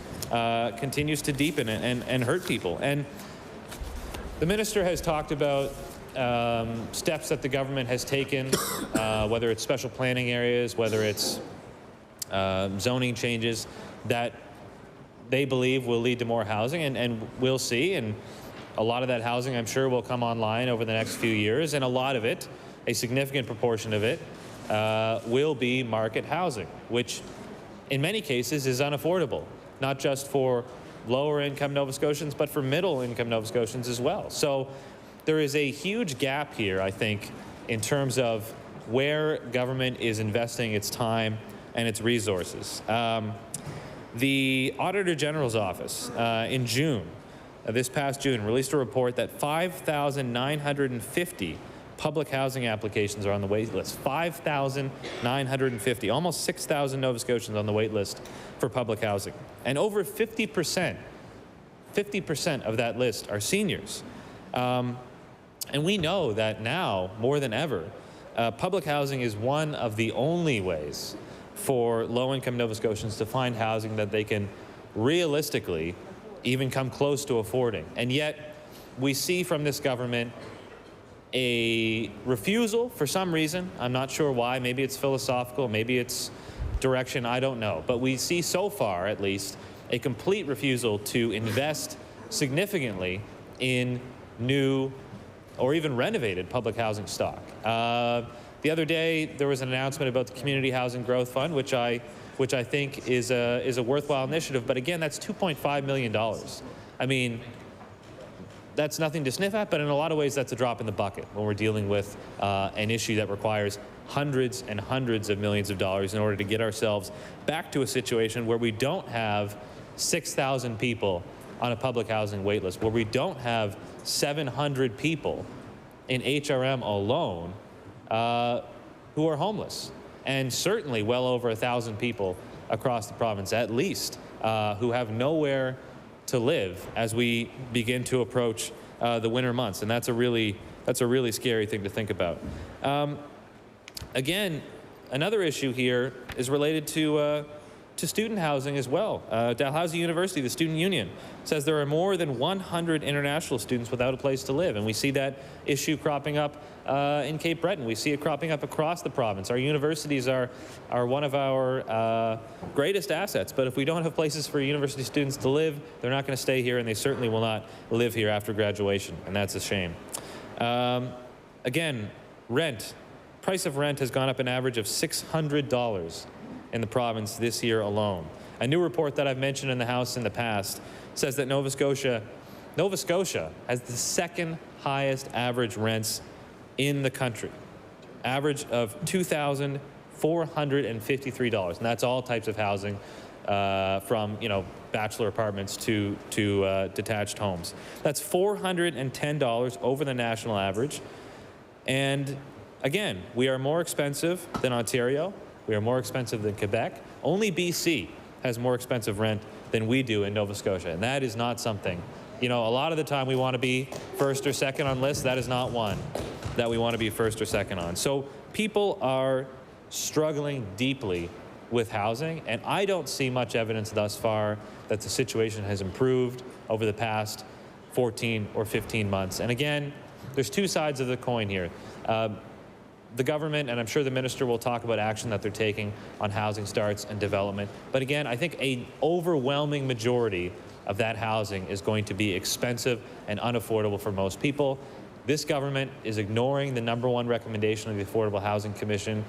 They are, in my view, sitting on their hands when it comes to investing significant real dollars in public housing and affordable housing across this province. And until that problem is addressed, our housing crisis will only get worse and worse. So with those words, Mr. Speaker, I'll take my seat. Thank you. I recognize the honourable member for Halifax Needham. Thank you, Mr. Speaker, and I truly appreciate the words of my colleague on this side of the House here. I have a lot to say, and I know you guys know I'm very passionate about a number of things, and public housing is not a stranger to those things, because in my riding, I have a large portion of public housing units that over the years have seen disregard and non-help in many ways. So I'm just going to say that, there is no doubt that these changes to housing management and oversight are needed. Absolutely. I mean, I think we can agree to that. I think this might be one of the many things that, come across the table that we can actually agree on, that there needs to be changes to housing management. And this is why the Affordable Housing Commission recommended an independent arm's-length body to oversee housing. And it was recommended for a specific reason. And we see this here when we sit in the House over these past few days when we talk about, the theme. Resting power and control in the hands of ministers and the government side of this House. So, it's very concerning to see that we don't listen to the recommendations of those experts and the expertise of the people who have done amazing work to continue to help us grow in Nova Scotia. So we know change is badly needed, but what this government is proposing is not what the Housing Commission has recommended. The Housing Commission called, like I said, for an arm's-length body.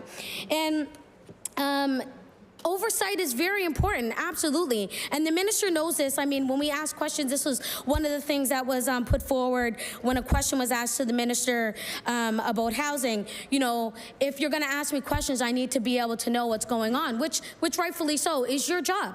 As the minister of whatever portfolio you hold, that is your responsibility to give us the information and to be able to know what's going on within, your departments, because you're the minister of those departments. So, I mean, I don't think that this particular consolidation and removing of and I don't even know what you call absorbing of this particular of the housing authorities takes away that. I don't want you to think that, you know, because, you know, you are the Minister of Housing, oh, sorry, Mr. Speaker, because the Minister of Housing is the minister of that particular portfolio, absorbing it doesn't do anything other than give this minister more control over and less accountability and less transparency for all of us, because we're all MLAs in this House, and if we're saying that we don't have answers and we don't get information and we don't know what's going on, imagine what the tenants and the Nova Scotians that are going to be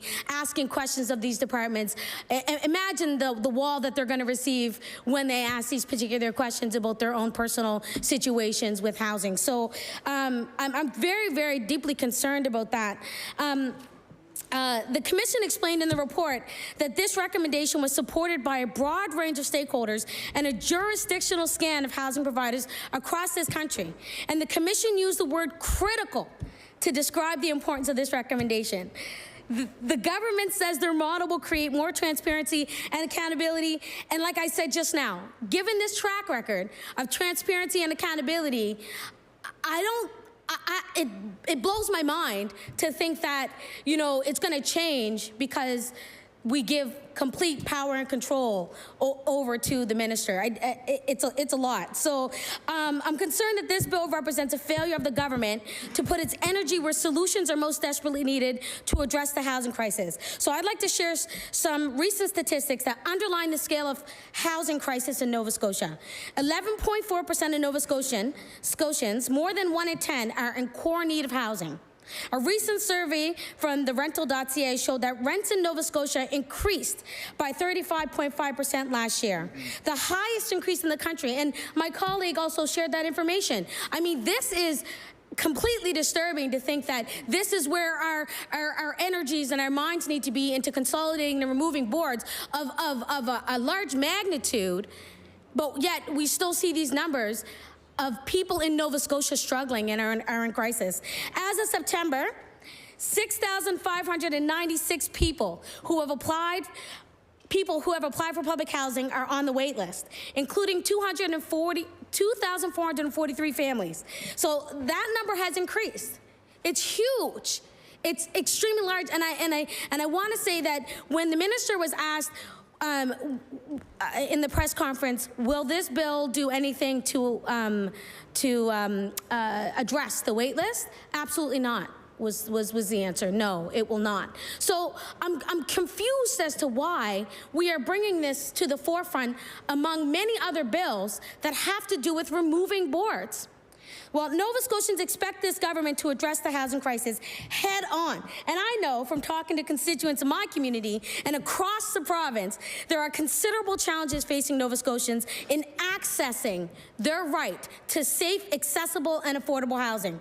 The wait list for public housing is far too long. In fact, it's years long. And they will tell you that when you call and apply, you call and you put your name on the list, they tell you two and a half years minimum to be able to be in a unit. And that's just to like someone who's in a crisis, someone who may have a priority, someone who is literally days away from being put on the street. It's way too long, and the system struggles to deal with the even emergency placements in a timely manner. With those on the wait list, when they do finally access an affordable unit, many of them move into buildings with serious deferred maintenance problems. For instance, in my own constituency of Halifax Needham, routine maintenance at the MRHA property revealed the building had been so neglected that it was no longer safe for tenants to live there. One of the policy levers this government has over the private sector is to set a standards for best practices when delivering services, and is failing to maintain a property to the point it becomes unsafe for tenants to live there. A standard. And for me, I'm definitely not proud of this, but is this government proud of this particular standard? To paraphrase a brilliant quote from Mark Culligan, a community legal aid worker at Dalhousie Legal Aid, we need the government to build and maintain public housing on the same scale and with the same urgency as we build and maintain highways. So I want to sum up what I'm going to say, because I have a lot to say, and it will be condensed in a way that's going to be extremely possibly hard to hear. But I have some things to say about public housing. So we know, we talk about affordable, and I agree with my colleague, this is probably the only option to affordable housing. And when I say affordable, rent geared to income. Yep. And then on top of that, because we've been talking about this while we've been sitting in this house, it's many days, hours and hours of conversation about the cost of living, and people are struggling right now. So it's not just, everyday people, it's not just low-income people, it's every single person in Nova Scotia right now is struggling with something, and housing is the top of the list for the majority of them. So it's really interesting that, we can't actually put a number on affordability when the percentage, as we know, is 30% rent geared to income. People are applying to public housing, and the wait lists are this extreme, and these numbers don't lie when it comes to the wait list, and people are struggling. If this bill does nothing to address that, because that's what the minister said, it does nothing to address the wait list on public housing. It does nothing. They're not going to create any more new public housing. And we're hearing a number of programs that this minister is speaking about, and I got to give kudos to the minister. These things are really great. They're really, really great, but it's not enough. And there's not enough funding put in place to be able to address that. So I will say, Mr. Speaker, simply put, and I say this, and I'm not even going to apologize that I'm saying this. I say this because it gives the minister full control, but I didn't know if they knew this, but they already have control. They're the minister of the Department of Housing. So it's under their umbrella. It just means that you need to change the structure and how housing is worked. It doesn't necessarily mean you need to completely remove boards, consolidate, absorb, all of these things. There are mechanisms in place to be able to do that work. And I will say this, because I'll talk about this after we hear from law amendments, because I already know what I'm going to say when it comes to boards. The reason why I'm sitting in this seat is because a board was dissolved. So if you want more people like me sitting in these seats, you might not want to dissolve boards. I'm only saying this because I can tell you Nova Scotians know. They all know. They know why I'm here. They know why they get in positions. We come because we have a passion behind the feelings of our own ridings in our own areas. So I'm going to tell you, when it comes to boards, we need to be very cautious and very aware of the things that we do, because boards actually run on governance. Boards actually have accountability and oversight, and boards actually have transparency, which I can't say and I can't stress enough that right now, in this moment in time, while I'm standing here, I have yet to see that from this government that we have that is representing Nova Scotians right now. I really wish I could say this to Nova Scotians. I hear the same information that you do. I get the same information on the same day that you receive it. As an MLA, I really wish that the collaboration and the process of working together was for all of us here in this house. But unfortunately, Nova Scotians, I can't say that. Order, so please. This is why. Order, please. I just wonder if the member would speak to us and not to Nova Scotians. Just speak to the chamber, please. The honourable member for Halifax Needham. Thank you, Mr. Speaker. I get very fired up about some things, and I apologize because I truly feel like I can't. And maybe it's Halloween weekend. Maybe this is it. We're in the twilight zone. I don't know. But I just can't understand our whole reasoning behind the amount of bills that have been put on this table that we're going to bring forward that all have to do with boards and dissolving and absorbing of things that the ministers are already responsible for. It really is mind-blowing. So, Mr. Speaker, with that, I will say I cannot wait to hear from Nova Scotians in law amendments when we sit down and we talk about these serious issues that affect all Nova Scotians here in this House. Thank you, Mr. Speaker.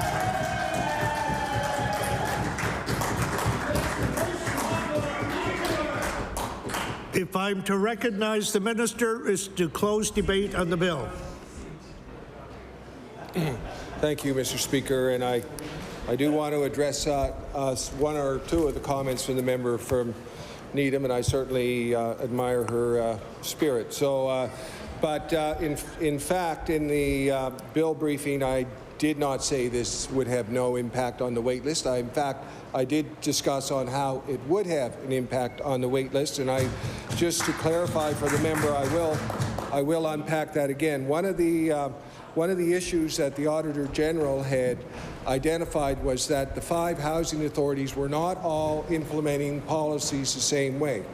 And one of the policies that was not being implemented the same way was that not all of the 5 housing authorities were dealing with overhousing.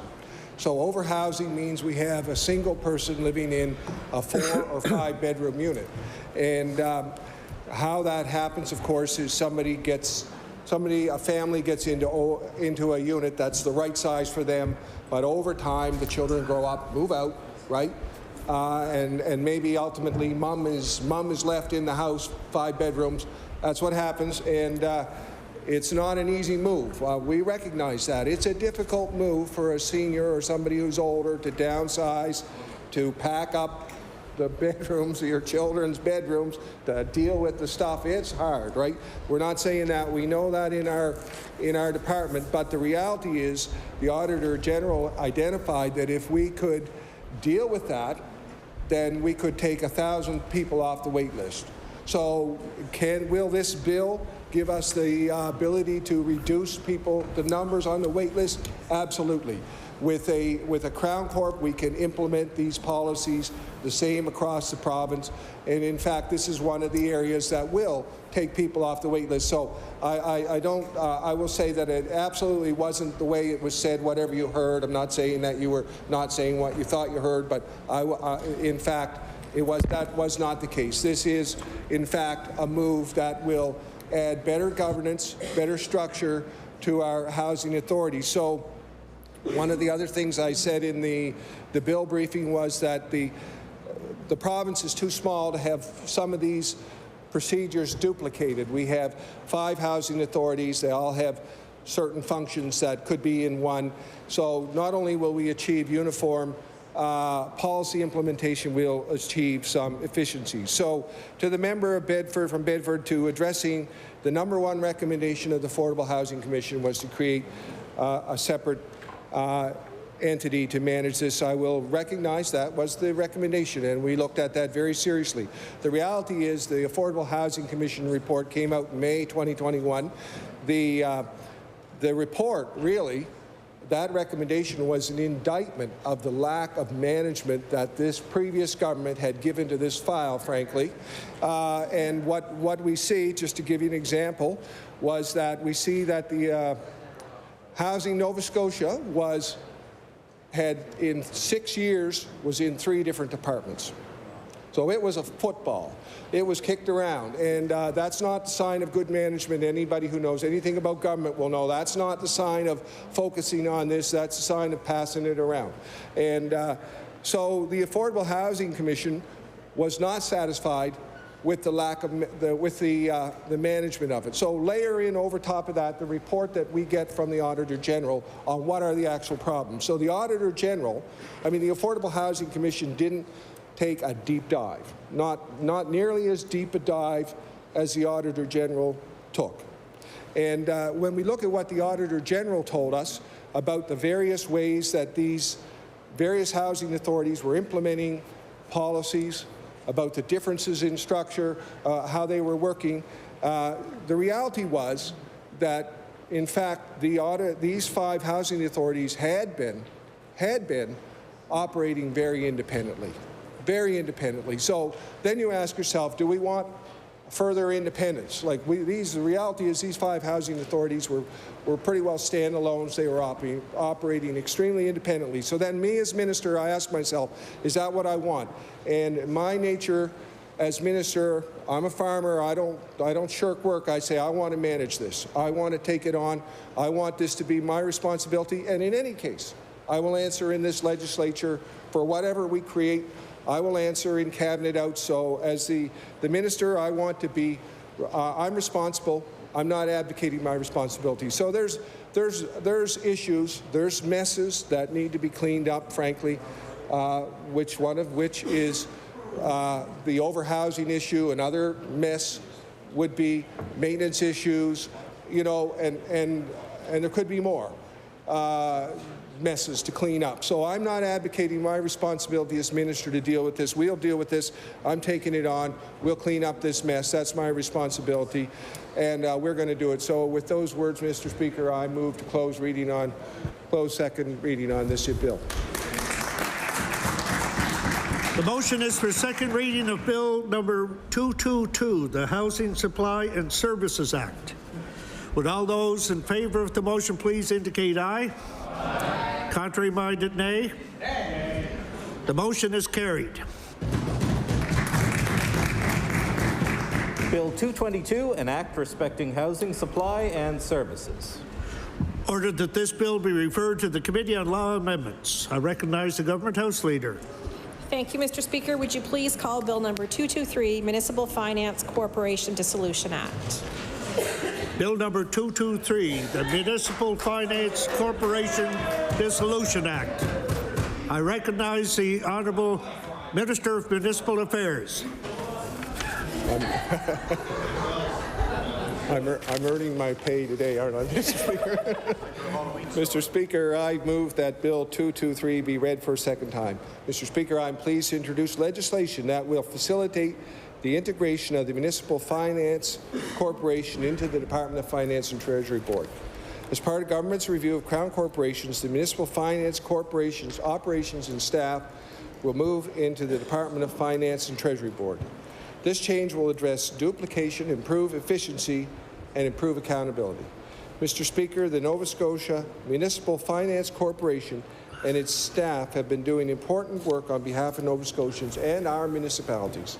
Municipal Finance Corporation Dissolution Act will repeal the Municipal Finance Corporation Act and dissolve the corporation, transferring its assets and liabilities and employees to the province.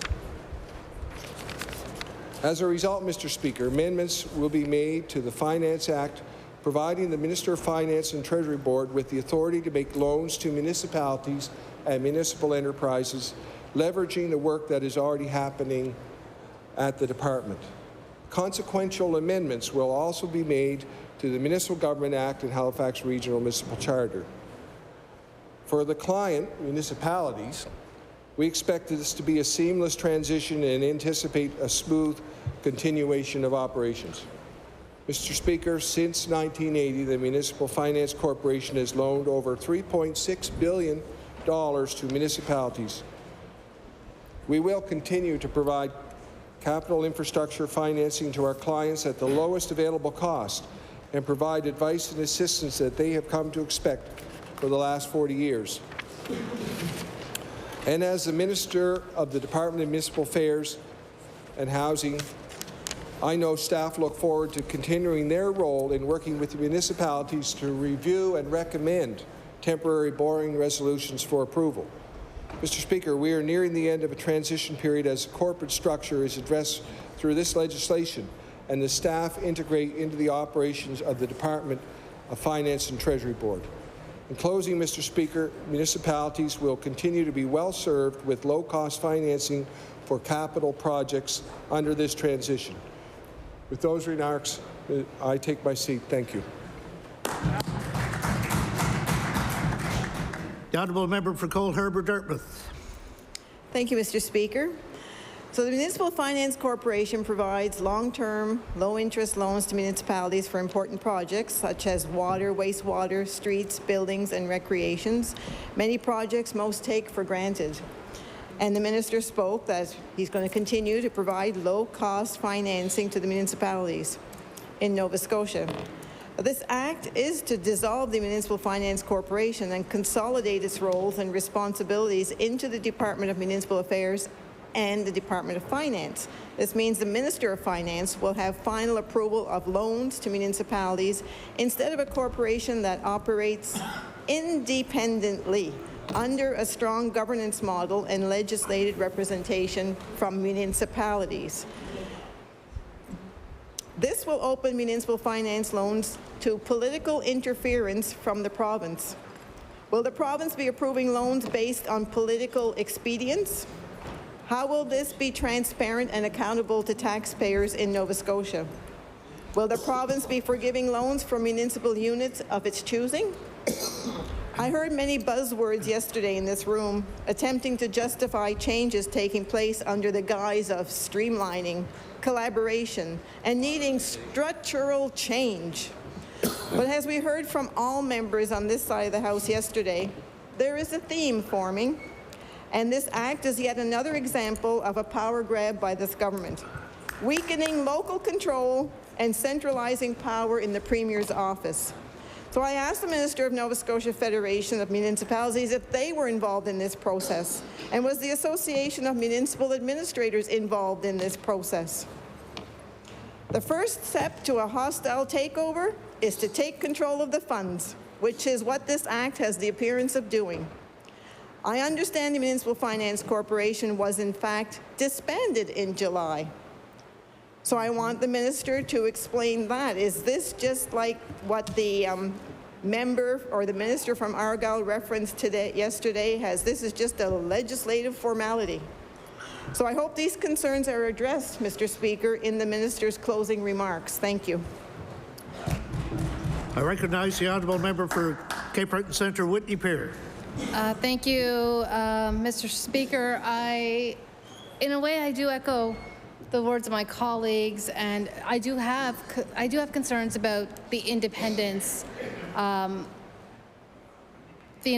this, and I do have concerns about the concept of playing politics with municipal units.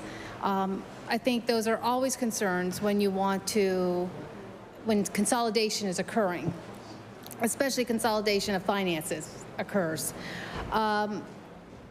And so I do hope, though, if this change is to go ahead, that there is going to be a transparency, that there's going to be built-in transparency into the policies and into the bills. And I also do look forward to hearing from the NSFM and AMANs into law, and hopefully we'll hear from them at law amendments as well as other municipal units. And like I said, this is just concerns that we had that I think that need to be addressed with regards to the transparency of how this is going to play out with government controlling those funds instead of an independent corp. Thank you. If I'm to record, the honourable member for Clare. Thank you, Mr. Speaker. So I just want to get up and speak a few minutes to Bill 227. Being a former municipal councillor and for, over 20 years, I fully understand the importance of the Municipal Finance Corp and the way it operates. Municipalities have very little options when it comes to raising money other than essentially property taxes. There are other smaller mechanisms, but when we try to create projects or build projects for our communities, we do apply for federal and provincial funding, but the reality is those applications aren't always accepted. And sometimes municipality, to meet the needs of our residents, we go out a little bit outside of, I'd say, our jurisdiction because we're forced to around housing or health, telecommunications, many other areas where municipalities decide that in the best interest of their residents, they have to borrow money from the Municipal Finance Corp. So my concern with the dissolution of the board is that if the minister has final approval and municipalities are trying to meet the needs of its constituents, but it's not completely in line with the provincial platform or their priorities, then will the minister see that as something he might consider? That's a question I have. Well, the Municipal Finance Corp was independent, so they looked on, I'm sure they looked at the project in terms of, is it viable? Is the municipality able to, meet its commitments?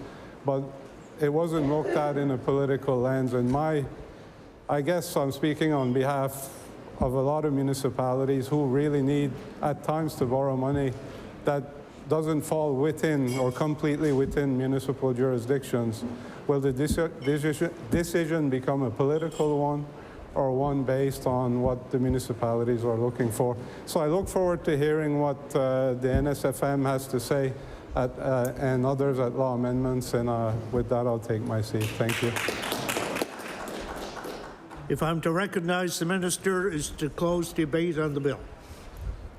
Thank you, Mr. Speaker. And I realize that this Municipal Finance Corporation is not something that is maybe really well understood. I'll just say a couple words about the process. As members may not know, there is a requirement of all municipalities to report their finances through a document called the FRAM, Financial Accounting Report document.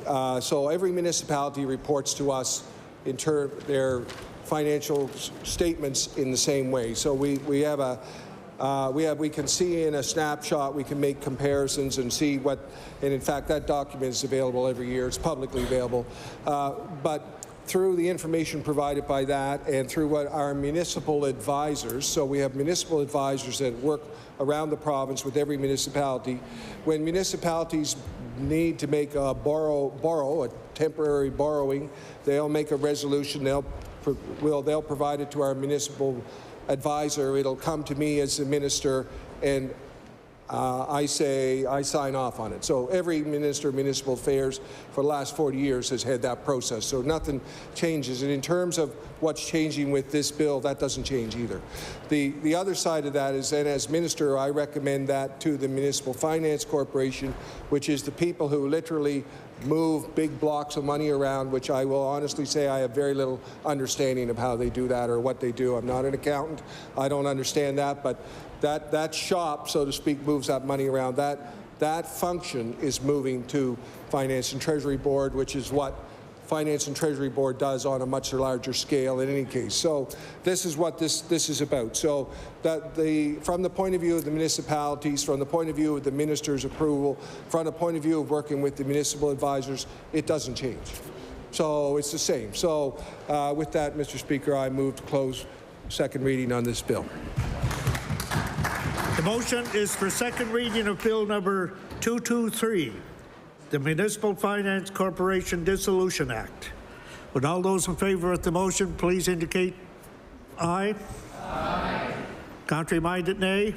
Nay. The motion is carried. Thank you, Bridget. Bill 223, an act to dissolve the Municipal Finance Corporation. Ordered that this bill be referred to the Committee on Law Amendments. The Honourable Government House Leader. Thank you, Mr. Speaker. Would you please call Bill number 224, the Perennia Food and Agriculture Corporation Act? Bill number 224, the Perennia Food and Agriculture Corporation Act. I recognize the Minister of Agriculture. Thank you, Mr. Speaker. I move that Bill number 224, Perennia Food and Agriculture Corporation Act, now be read a second time. Mr. Speaker, this legislation we are introducing will be another step toward improving the way government works. Not long after our government came to office last year, we committed to reviewing all provincial agencies, offices, boards, and Crown corporations. Establishing Perennia Food and Agriculture as a Crown corporation was a recommendation from that review. Mr. Speaker, Perennia provides important services for the agriculture, seafood, and food and beverages sectors in our provinces, extension work, food safety, and analytical testing and product development. Its work supports competitiveness and sustainability in these food resource sectors. As a Crown corporation, Perennia will provide the same services to the agriculture, seafood, and food and beverage industries in a way that aligns with our government mandate and with more transparent reporting requirements. With this change, Mr. Speaker, we are helping to improve government effectiveness and accountability to Nova Scotians. This change will also help to increase Nova Scotians' awareness of the services Perennia provides. This proposed legislation will establish the structure, mandate, and authorities of Perennia as a Crown corporation. The current decision-making board will become an advisory board to provide advice to me as minister, and the Chief Executive Officer will report to the Deputy Minister of the department. All staff, activities, and assets of Perennia will transfer to the Crown corporation, and the advisory board and CEO will be appointed by the Governor and Council. Mr. Speaker, we take it very seriously that we are responsible and held accountable to Nova Scotians. We are governing with a long-term view with long-term goals. This legislation is part of that forward-looking focus. Mr. Speaker, Perennia as a new Crown corporation will continue to support growth, transformation, and economic development in Nova Scotia's agriculture, seafood, and food and beverage sectors. And with those few comments, I'll take my seat. Thank you, Mr. Speaker. The honourable member for King South. Thank you very much, Mr. Speaker, and I am pleased to say a few words on Bill 222. I will not dwell too long on this bill. It's similar to the other bills that the House has been considering, in which I've spoke at length about the need for proper governance, which I feel the structures of these bills, including this bill, are sorely lacking in terms of good governance.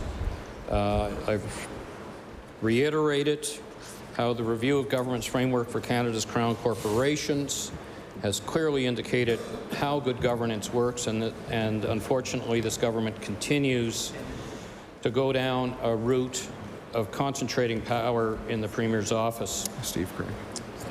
In the bill briefing, I asked the senior official from the department if there were any concerns with the governance of Perennia.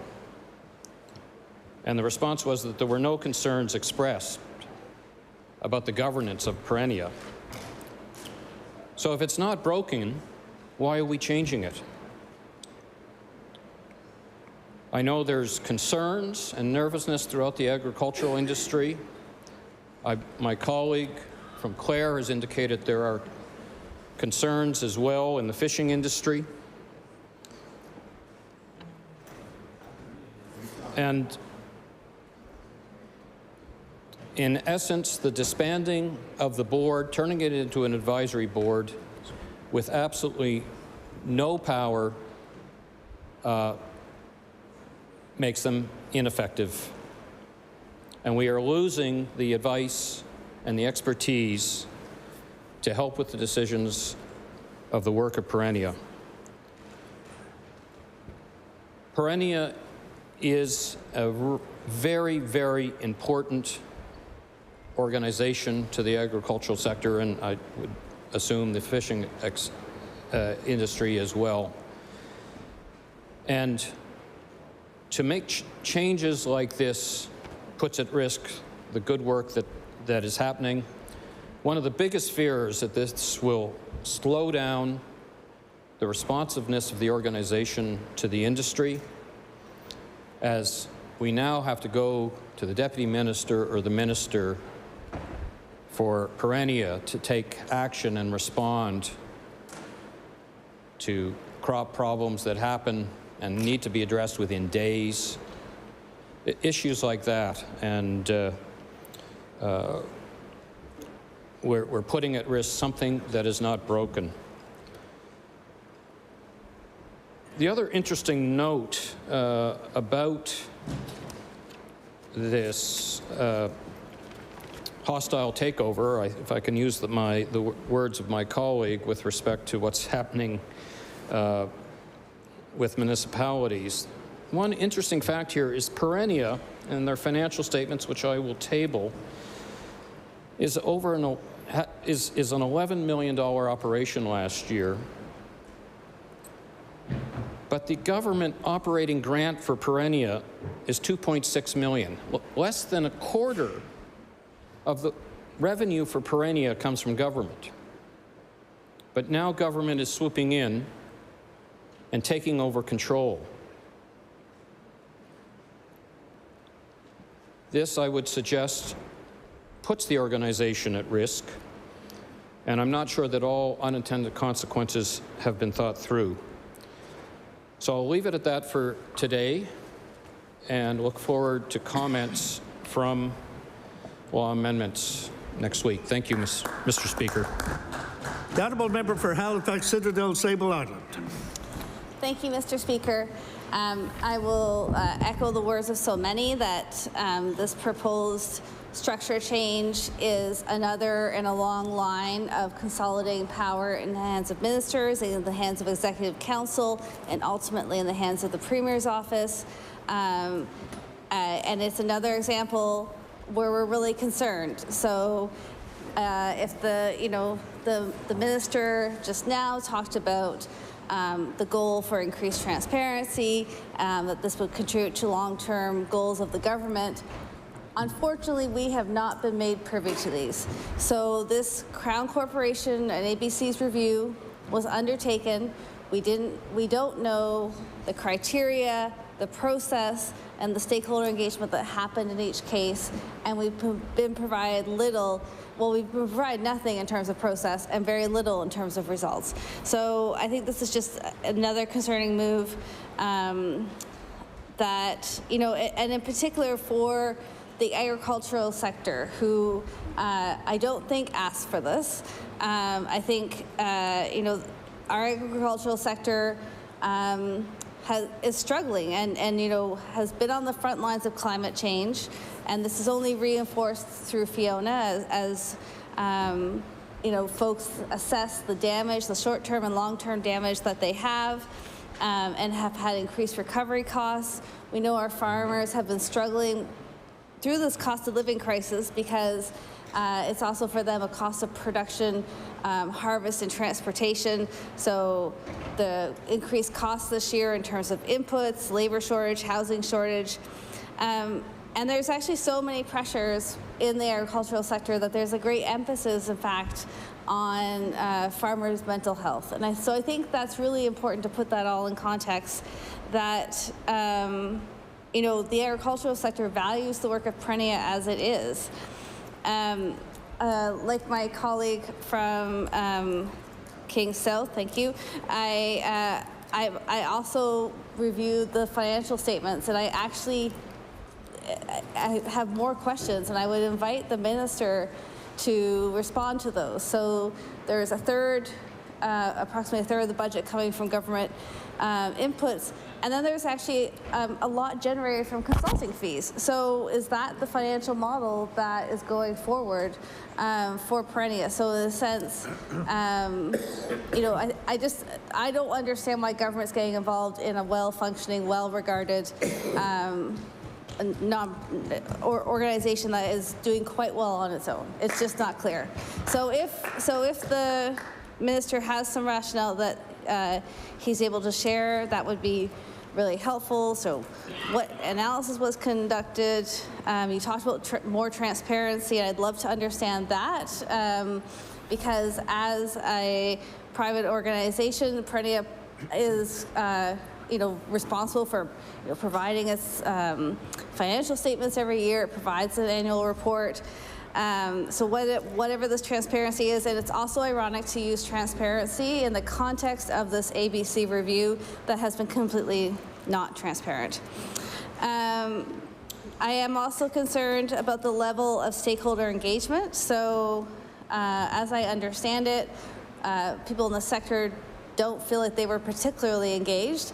If the minister wants to counter that, again, I would welcome to hear more about how engagement was undertaken and to see the results of that engagement.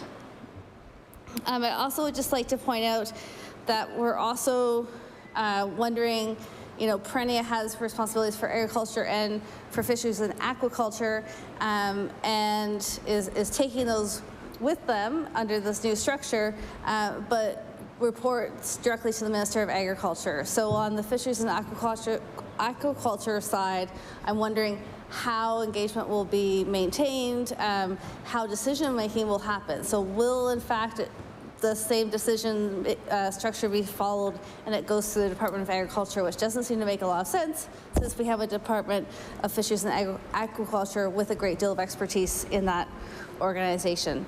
So I guess just to say again, I don't know why this is being proposed. I'd love to hear why it's being proposed. I can't see the rationale for this major change at this point. Thank you. I recognize the Honourable Minister of Fisheries and Aquaculture. Well, thank you very much, Mr. Speaker, and it's a pleasure to rise here today and speak to this bill. So Prenia is a leader in supporting growth and development in aquaculture and seafood relative to fisheries, and it is an entity that our department relies quite heavily on. They provide products and services to enhance the industry here in Nova Scotia, throughout the world, and in particular in Nova Scotia. They do a lot of work. For example, we just had the Minister's Fisheries and Aquaculture Conference. Prenia led that. They did all the work for that. Also in Perennia, we have the Center for Marine Applied Research. And this is a group over in Dartmouth Cove and elsewhere that is doing a lot of work for the province and looking at, in fact, one of my mandate items, and that's a coastal classification system. So it is a very important entity. The structure will help Perennia work more closely with government. We work closely now. This will be enable us to work more closely with them. And we're looking at a government now who's looking at more accountability and line of sight, if you will, line of sight to those who are being held accountable. And we as a government are being held accountable, and we hold ourselves accountable. The public holds us accountable. When I take a look at some of the comments, I just want to talk about the highly skilled, highly engaged members of the board now. They provide specialties, they provide currency in understanding the industry, and their guidance, their input, their engagement is still critical, and they will be engaged. What we're doing is that we are providing, again, the ability to engage in a way that unencumbers them, perhaps, from some of the other details of governance. I want to go. I listened over the last couple of days on some of the comments in the House here. I respect each and every one of you. You were all elected. You're all here to do your job as best as you see fit, individually and collectively in your caucuses, as we are in our caucus as well as in cabinet. So when I hear some wording that I do not agree nor do I accept, that the premise of not being in the public interest, of being against good governance and democracy, I know those are words that are perhaps used in the heat of the moment, or in this particular case, but in my heart of hearts, I don't believe that any one person in this chamber agrees that any one of us would ever be against good governance and good democracy. Not at all. I think it's appropriate, and I will take just divest a little bit or digress a little bit. A number of us are wearing the poppy today. My father was in the Second World War, in the Korea conflict, my late father, and he always told me this. In a democracy which he fought for, and all our service people have fought for over many years, past and present, they fought for a democracy not only for this country, but other countries. In a democracy, you do not get what you always want. You do not get it, even if you get it when you want it. And that's the beauty about this democracy that we are living in. We all have a role to do. We're in the legislative branch here collectively. There's the executive branch, who has the responsibility, the role and responsibility to govern as best they see fit. Our civil servants, they are the professionals. They are here for their careers. We are but a fleeting moment, who are elected by the people. So the line of sight to our civil service is through us. I take that very, very personally and respectfully to each and every member in this House. And I might add, I'm going to turn it back over to you, Mr. Speaker, at your pleasure, naturally. But one thing I would say, I'd be happy to talk with each and every one of you separately over a coffee or your beverage of choice to talk about the importance of our democracy and how we practice it, and the fact that we can practice it differently from each other. That is the power of democracy. Mr. Speaker, I thank you very much. I'll take my seat now. If I'm to recognize the minister, is to close debate on the bill. Thank you, Mr. Speaker. And just couple comments on some of the questions that were raised. First of all, the change from a decision-making board to an advisory board. I've spoken to the board members. I recognize and respect that they're the subject matter experts here, so I certainly respect their opinions and their advice that they'll be bringing forward. To a question about the change from fisheries and aquaculture, with this legislation, Mr. Speaker, this is the first time that fisheries and aquaculture will be enshrined in legislation around Perennia, so that brings in some more consistency there. Perennia is a model. Perennia is working very well. Members opposite have acknowledged that, but we can always improve. That's part of being a forward-thinking government. How can we improve? How can we make things better? We can bring in more consistency and more transparency, Mr. Speaker. And as far as how does it make it more transparent, Perennia operated as a separate company, all on its own, with the minister as a single shareholder. Now we're bringing it in as a Crown corporation, to a minister, to a government who's accountable to the House of Assembly, to the media. That's just one way. If I could, one of the members referenced Fiona, and this ties into the great work that Perennia does. In the aftermath, every day after Fiona, I was out visiting farms, seeing devastation, finding out how we could help with, on my own, with my colleagues from Antigonish, Pictou West, Cumberland, Victoria, the Lakes.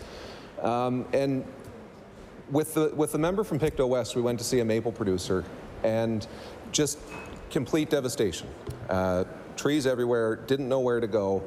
And you don't, in those situations, you don't always know what to tell them. You say, how can we help? They haven't even got their head wrapped around it yet. So the question was, what do you need right now? And the response was, can you put me in touch with Perennia? That, to me, as a minister, showed me the valuable work that Perennia does. It's just one example, and I am not here to stand in the way of that work going forward, because it's valuable for our farmers and it's valuable to the government moving forward in accomplishing what we want to accomplish. So with that, Mr. Speaker, I rise to close debate on Bill number 224. Thank you. The motion is for second reading of Bill number 224, Perennia Food and Agriculture Corporation Act. Would all those in favor of the motion please indicate aye. Aye. Contrary-minded, nay. The motion is carried. Bill 224, an act respecting Perennia Food and Agriculture Corporation. Ordered that this bill be referred to the Committee on Law Amendments. I recognize the Honourable Government House Leader. Thank you, Mr. Speaker. Would you please call Bill number 230? Where are we here? The Provincial Lichen Act.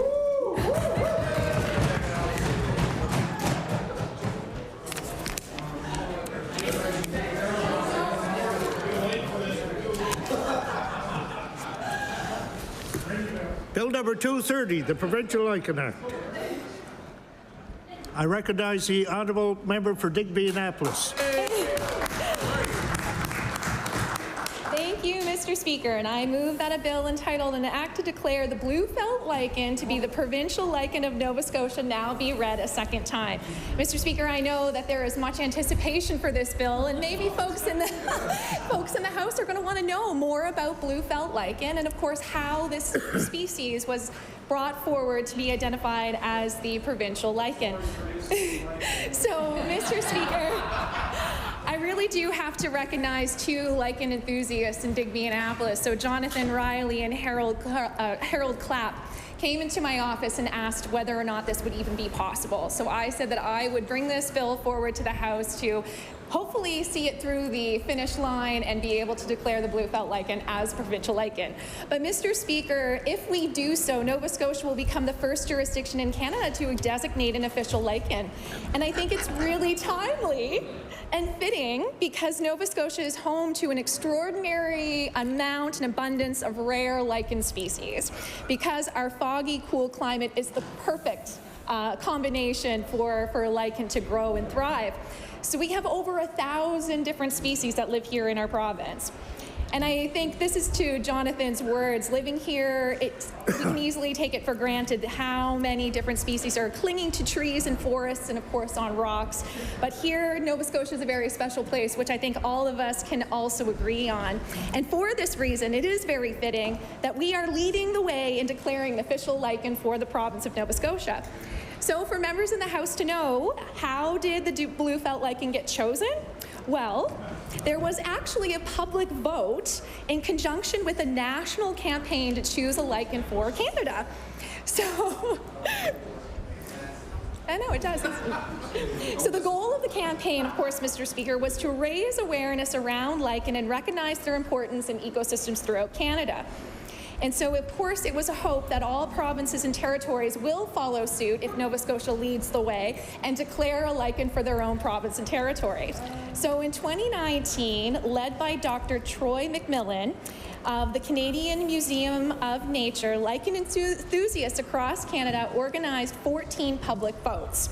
And so based on those votes, of course, nominations were come forward. And so for Nova Scotia, that's how blue felt lichen was identified for the species of choice for us. But in 2020, McMillan further organized the public vote for the national species of Canada, and 18,000 Canadians voted. And so the species for Canada is actually the star-tipped reindeer lichen, Mr. Speaker. I know that everyone was very excited to know about that. So, Mr. Speaker, what makes the blue felt lichen very special? Well, it can be found along the shores of the Bay of Fundy, especially in the Digby area, which is why I'm incredibly proud to be able to stand up and speak to blue felt lichen for the folks back in Digby. And of course, it can be found along the Atlantic Ocean near Shelburne and the southern shores of the Bedore Lakes and Cape Breton as well, Mr. Speaker. So blue felts are listed as a species of special concern, but I think it's important, Mr. Speaker, that we recognize that this act doesn't make the blue felt lichen a protected species, but rather the recognized provincial species for the province. So blue felts are usually found on mature hardwoods like sugar maples and red maples and white ash, and it is happiest in the mature hardwood forest or swamps. And it regularly cools, or in the regular clean and cool, humid environment, which is, of course, near the oceans, Mr. Speaker. So blue felt lichen is blue-gray when dry and turns deep blue when it's moist. And this is my favorite part, Mr. Speaker. It resembles the shape of a scallop shell. So it has rigid and rounded edges, and its surface is covered in small round discs like tiny red hockey pucks. So of course, Mr. Speaker, if folks are out enjoying different trails, especially in Digby area, you can come to the Acacia Valley Trail as well as the Van Tassel Lake trails to be able to see this beautiful species for yourself. So of course, Mr. Speaker, I invite all members of the House to come down to Digby Annapolis to see the beautiful blue felt lichen for yourself, because the blue felt's dependence on the humid air and the ocean and the rich blue color make it the perfect symbol for the maritime province for Nova Scotia, Canada's ocean playground. And with those words, Mr. Speaker, I will take my seat.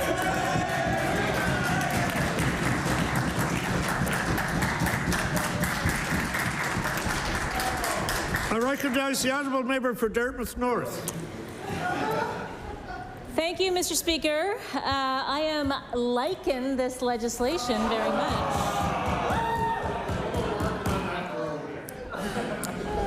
But I have to say, I did a little research on the blue felt lichen, and I'm pretty excited about this. But I am not excited about the fact that, and I kind of knew this was going to happen, but I didn't know, or I expected, but I'm disappointed that this does not mean that the lichen is protected. The lichen is really a precious part of our biodiversity and our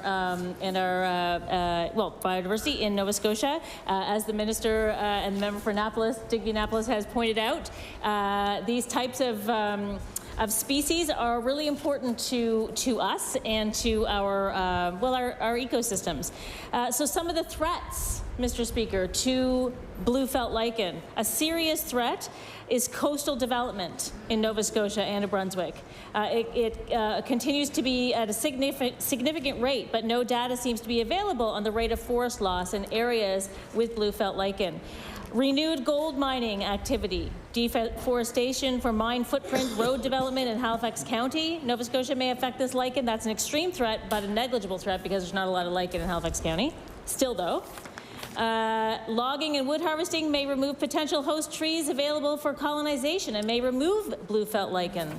And 2 invasive slug species, Mr. Speaker, in Nova Scotia, and I'm not talking about the leader of the Liberal Party, have caused...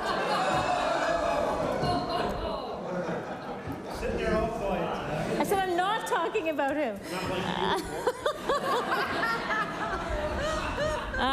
No, seriously though, folks. Must be Friday. Have caused grazing damage to lichens, and the impact of grazing slugs on blue felt lichen has yet to be studied, although observations to date suggest that grazing is less common on other rare lichens. And the reason why those slugs are proliferating is because of climate change, Mr. Speaker. So milder winters resulting from climate change may increase the survival and activity of the invasive slug species. A reduction of fog frequency documented in Nova Scotia may particularly affect this cyanolichen, and there is uncertainty about the timing and severity of this threat. So, I mean to say this all in goodwill, because I know that the members opposite care about biodiversity, care about the environment, care about climate change, and also care about lichen. So we need to do what we can to protect our precious rare lichens, and with that, I will take my seat. Thank you. The honourable member for Dartmouth South. Thank you, Mr. Speaker. I just want to rise and say a few words because Mr. Clapp, who brought this legislation, is a summertime neighbor of mine, and I know of his passion for the lichens. He is the resident lichen expert at Harborview Cottages, but also probably in the province and possibly in the country. So I'm very pleased to see this act move through. I have hiked the Acacia Valley trails. I have seen the blue felt lichen, and this is a wonderful first step, as my colleague pointed out, and certainly, I'm sure, a victory for Mr. Clapp and his colleagues. So thank you very much. The honourable member for Yarmouth. Mr. Speaker, I just want to congratulate the minister on bringing forward the most well-researched, thought-out, and least damaging piece of legislation that we've seen this session. Congratulations. The Liberal caucus will support this. I'm sort of hesitant about having the member close debate because there might be a recorded vote call for it or something like that. If I do recognize the member for Digby Annapolis is to close debate on the bill. All right. Thank you, Mr. Speaker, and I appreciate the remarks from my colleagues and members opposite. Yes, this was a very fun and interesting process to learn from both Jonathan and Harold, of course, more about blue felt lichen. And like I said, Mr. Speaker, my favorite part is the fact that it is shaped as a scallop shell. So with those words, Mr. Speaker, I move to close debate on the Provincial Lichen Act. The motion is for second reading of Bill number 230, the Provincial Lichen Act. Would all those in favour of the motion please indicate aye. Aye. Contrary-minded, nay. The motion is carried.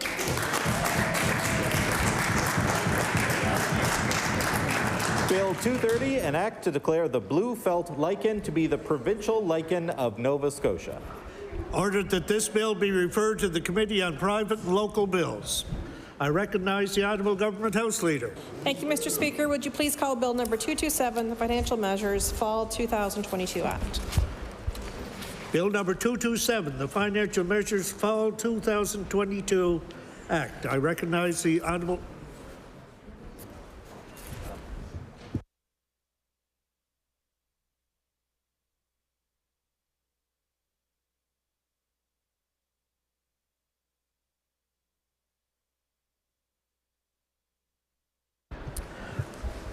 I made a mistake that on that last bill.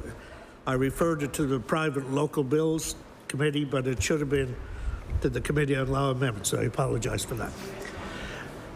I recognize the Honourable Minister of Finance. Thank you, Mr. Speaker, and I do rise here to move that Bill 227 be read for a second time. Mr. Speaker, this is the Financial Measures Act, specifically amendments to the Act that will expand a tax credit that helps businesses offset the cost of investing in new capital equipment, and also a change to align Nova Scotia's fertility and surrogacy support with new federal definitions.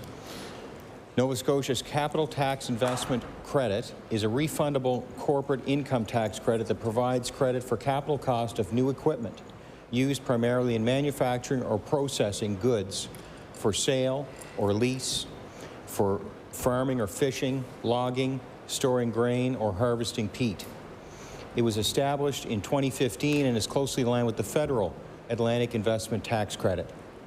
The capital tax investment credit will increase from 15% to 25%, and the tax credit cap from $30 million to $100 million for all applicants, including those who have already applied and purchased equipment after October 1st, 2022. Mr. Speaker, by increasing the capital tax investment credit, we are encouraging businesses to expand and invest in our province. The legislation would also extend the sunset date of the tax credit by 5 years to December 31st, 2029. Changes to this tax credit will be effective as of October 1st, 2022. So, Mr. Speaker, this is for companies that are in the province or coming to the province, making significant capital investments. Mr. Speaker, we've seen it happen in the past, Mr. Speaker. They've created good jobs, and of course, you know, their credits. So once the investments are made, they'd be eligible for them.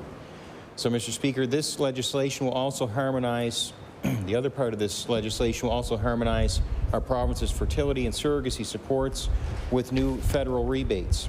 Following the tabling of our 22-23 provincial budget, the federal government broadened its definition of medical expenses under the medical expenses tax credit to include payments for individuals using a surrogate or donor to become a parent. Under this legislation, Nova Scotia will use the new federal definition to cover both fertility and surrogacy. The fertility and surrogacy tax credit will be administered by Finance and Treasury Board and will provide a 40% refundable tax credit up to a maximum of $8,000 per year on expenditures for these medical expenses. Thank you, Mr. Speaker. Recognize the honourable member for Sydney, member 2. Yeah, thank you, Mr. Speaker. Appreciate the opportunity to get up and say a few words on this. Just in the fertility and surrogacy, we're happy to see the alignment with the federal government on the rebate, but we do have some issues around the wait until you get the money back from your income tax return. People will find it very difficult to attend a clinic or receive this kind of treatment from a medical practitioner because it's not offered on MSI at this time. So many other of these people that have these upfront costs are really a real barrier. So that's something to keep in mind as we move forward with this. Like, because people really don't have the thousands of dollars that it will cost to pay up front for fertility treatments. So although this is helpful for some, this bill does not help those who cannot pay for those costs up front. While the intention of the bill is very well, the unintended consequence is that there still may be more Nova Scotians who will not be able to realize their dream of being a parent because of this financial barrier. Even many of those who can afford the upfront cost for fertility treatments still go far beyond their means to get there. We've heard stories of folks spending their entire savings getting loans from family members or selling or remortgaging their homes to afford the chance to possibly become a parent. Getting 40% of the money back is helpful, but the costs are not only the barrier to fertility treatment in this province. So that's some of the issues around that piece of the legislation. While we do agree, and we're happy to see the alignment, we do have concerns, and we're hearing from families that the financial barrier is still there. On the capital investment side of it, this is really something that was an extension of the Liberal government. You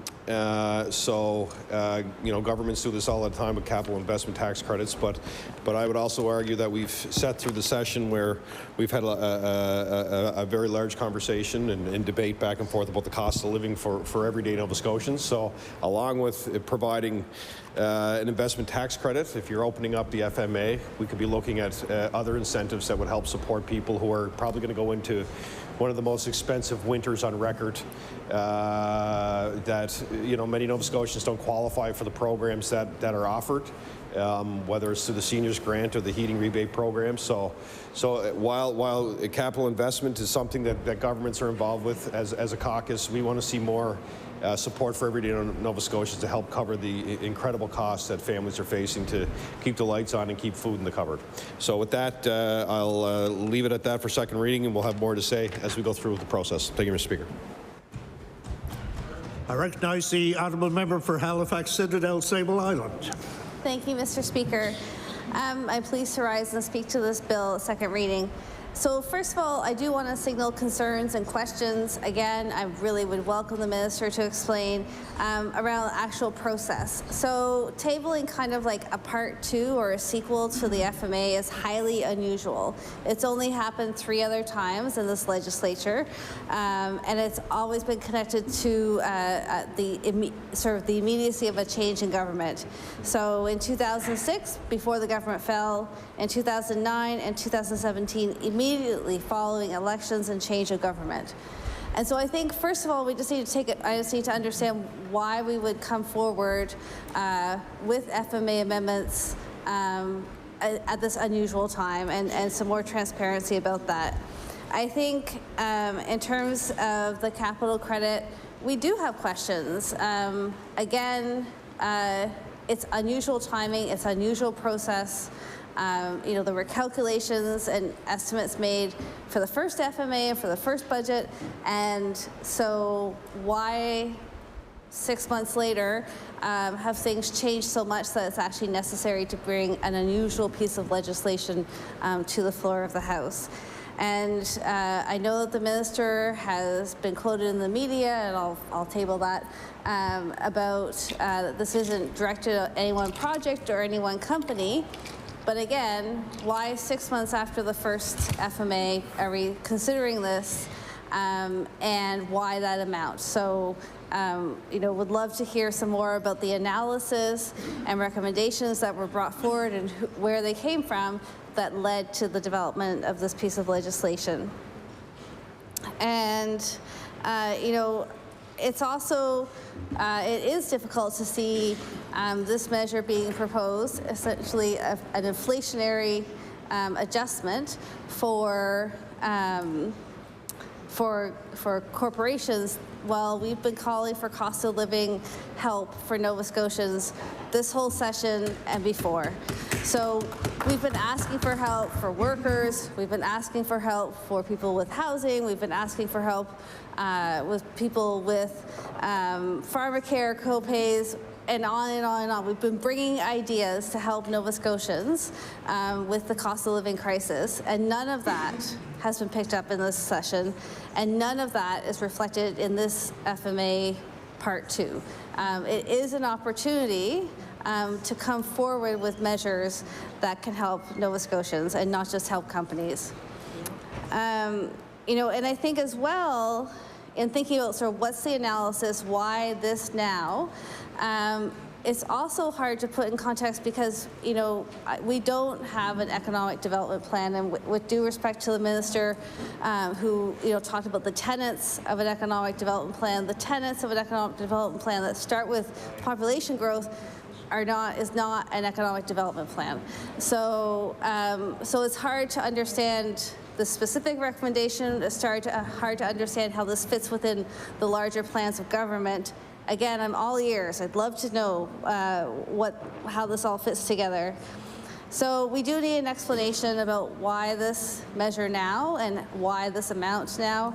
On the facility side of things, of course, being congruent with federal legislation is essential and important, but would also like to signal that, again, this doesn't provide any further relief for Nova Scotians. So only Nova Scotians who can pay out of pocket can benefit from this piece of the act, and you know, we would really, you know, we don't see that it's enough for Nova Scotians who need facility services. And with that, I'll take my seat. If I'm to recognize the ministers to close debate on the bill. Mr. Speaker, I now move to close debate on Bill, second reading of Bill number 227. Mr. Speaker, I'll just give some quick feedback to the members opposite on the issue of the increase in the value of the tax credit. I know the members had indicated, you know, there'd be a preference for, you know, have more of a focus on supporting everyday Nova Scotians or people who are most being affected right now by the impact of inflation. And there's no question, Mr. Speaker, that is important, and we're certainly doing that in other ways. This legislation, of course, is only specific to this tax credit. And what I would say to that is, Mr. Speaker, we must always be mindful of ways that we can attract significant capital investment to the province. And this credit is only for significant investment, over $15 million capital investment. We've seen that kind of activity happen in the past, Mr. Speaker, and that has benefited everyday Nova Scotians. People who now have good jobs, Mr. Speaker, making wages well in excess of the minimum wage. So there's no question this tax credit is giving a little, but the hope is that it does get a little in the future for everyday Nova Scotians too, Mr. Speaker, in the form of good jobs, Mr. Speaker. And if we can attract them to the province and the employers are good and the employees are happy, Mr. Speaker, that's how I think we'll measure the success of this increase in the tax credit. So with that, Mr. Speaker, I close debate on this. The motion is for second reading of Bill number 227, the Financial Measures Act, Financial Measures Fall 2022 Act. Would all those in favor of the motion please indicate aye. Aye. Contrary-minded, nay. The motion is carried. Bill 227, an act respecting certain financial measures. Order that this bill be referred to the Committee on Law Amendments. I recognize the Honourable Government House Leader. Thank you, Mr. Speaker. That concludes government business for the day. I move the House to now rise to meet again on Tuesday, November 2nd, between the hours of 1 p.m. and 6 p.m. Government business will include third reading of government bills number 196, 198, 200, 203, 204, 206, 207, 210, and 211. We'll also look at second reading of private and local bills number 239, and if time permits, resolution 385. Thank you. Happy Halloween and have a great weekend. I think there's one, isn't it November 1st and not 2nd? You're right. The motion is that the House rise to meet again on Tuesday, November 1st, between 1 p.m. and 6 p.m. Would those in favor of the motion please indicate aye? Aye. Contrary-minded, nay. The motion is carried. We stand adjourned until Tuesday, November 1st. Enjoy your weekend.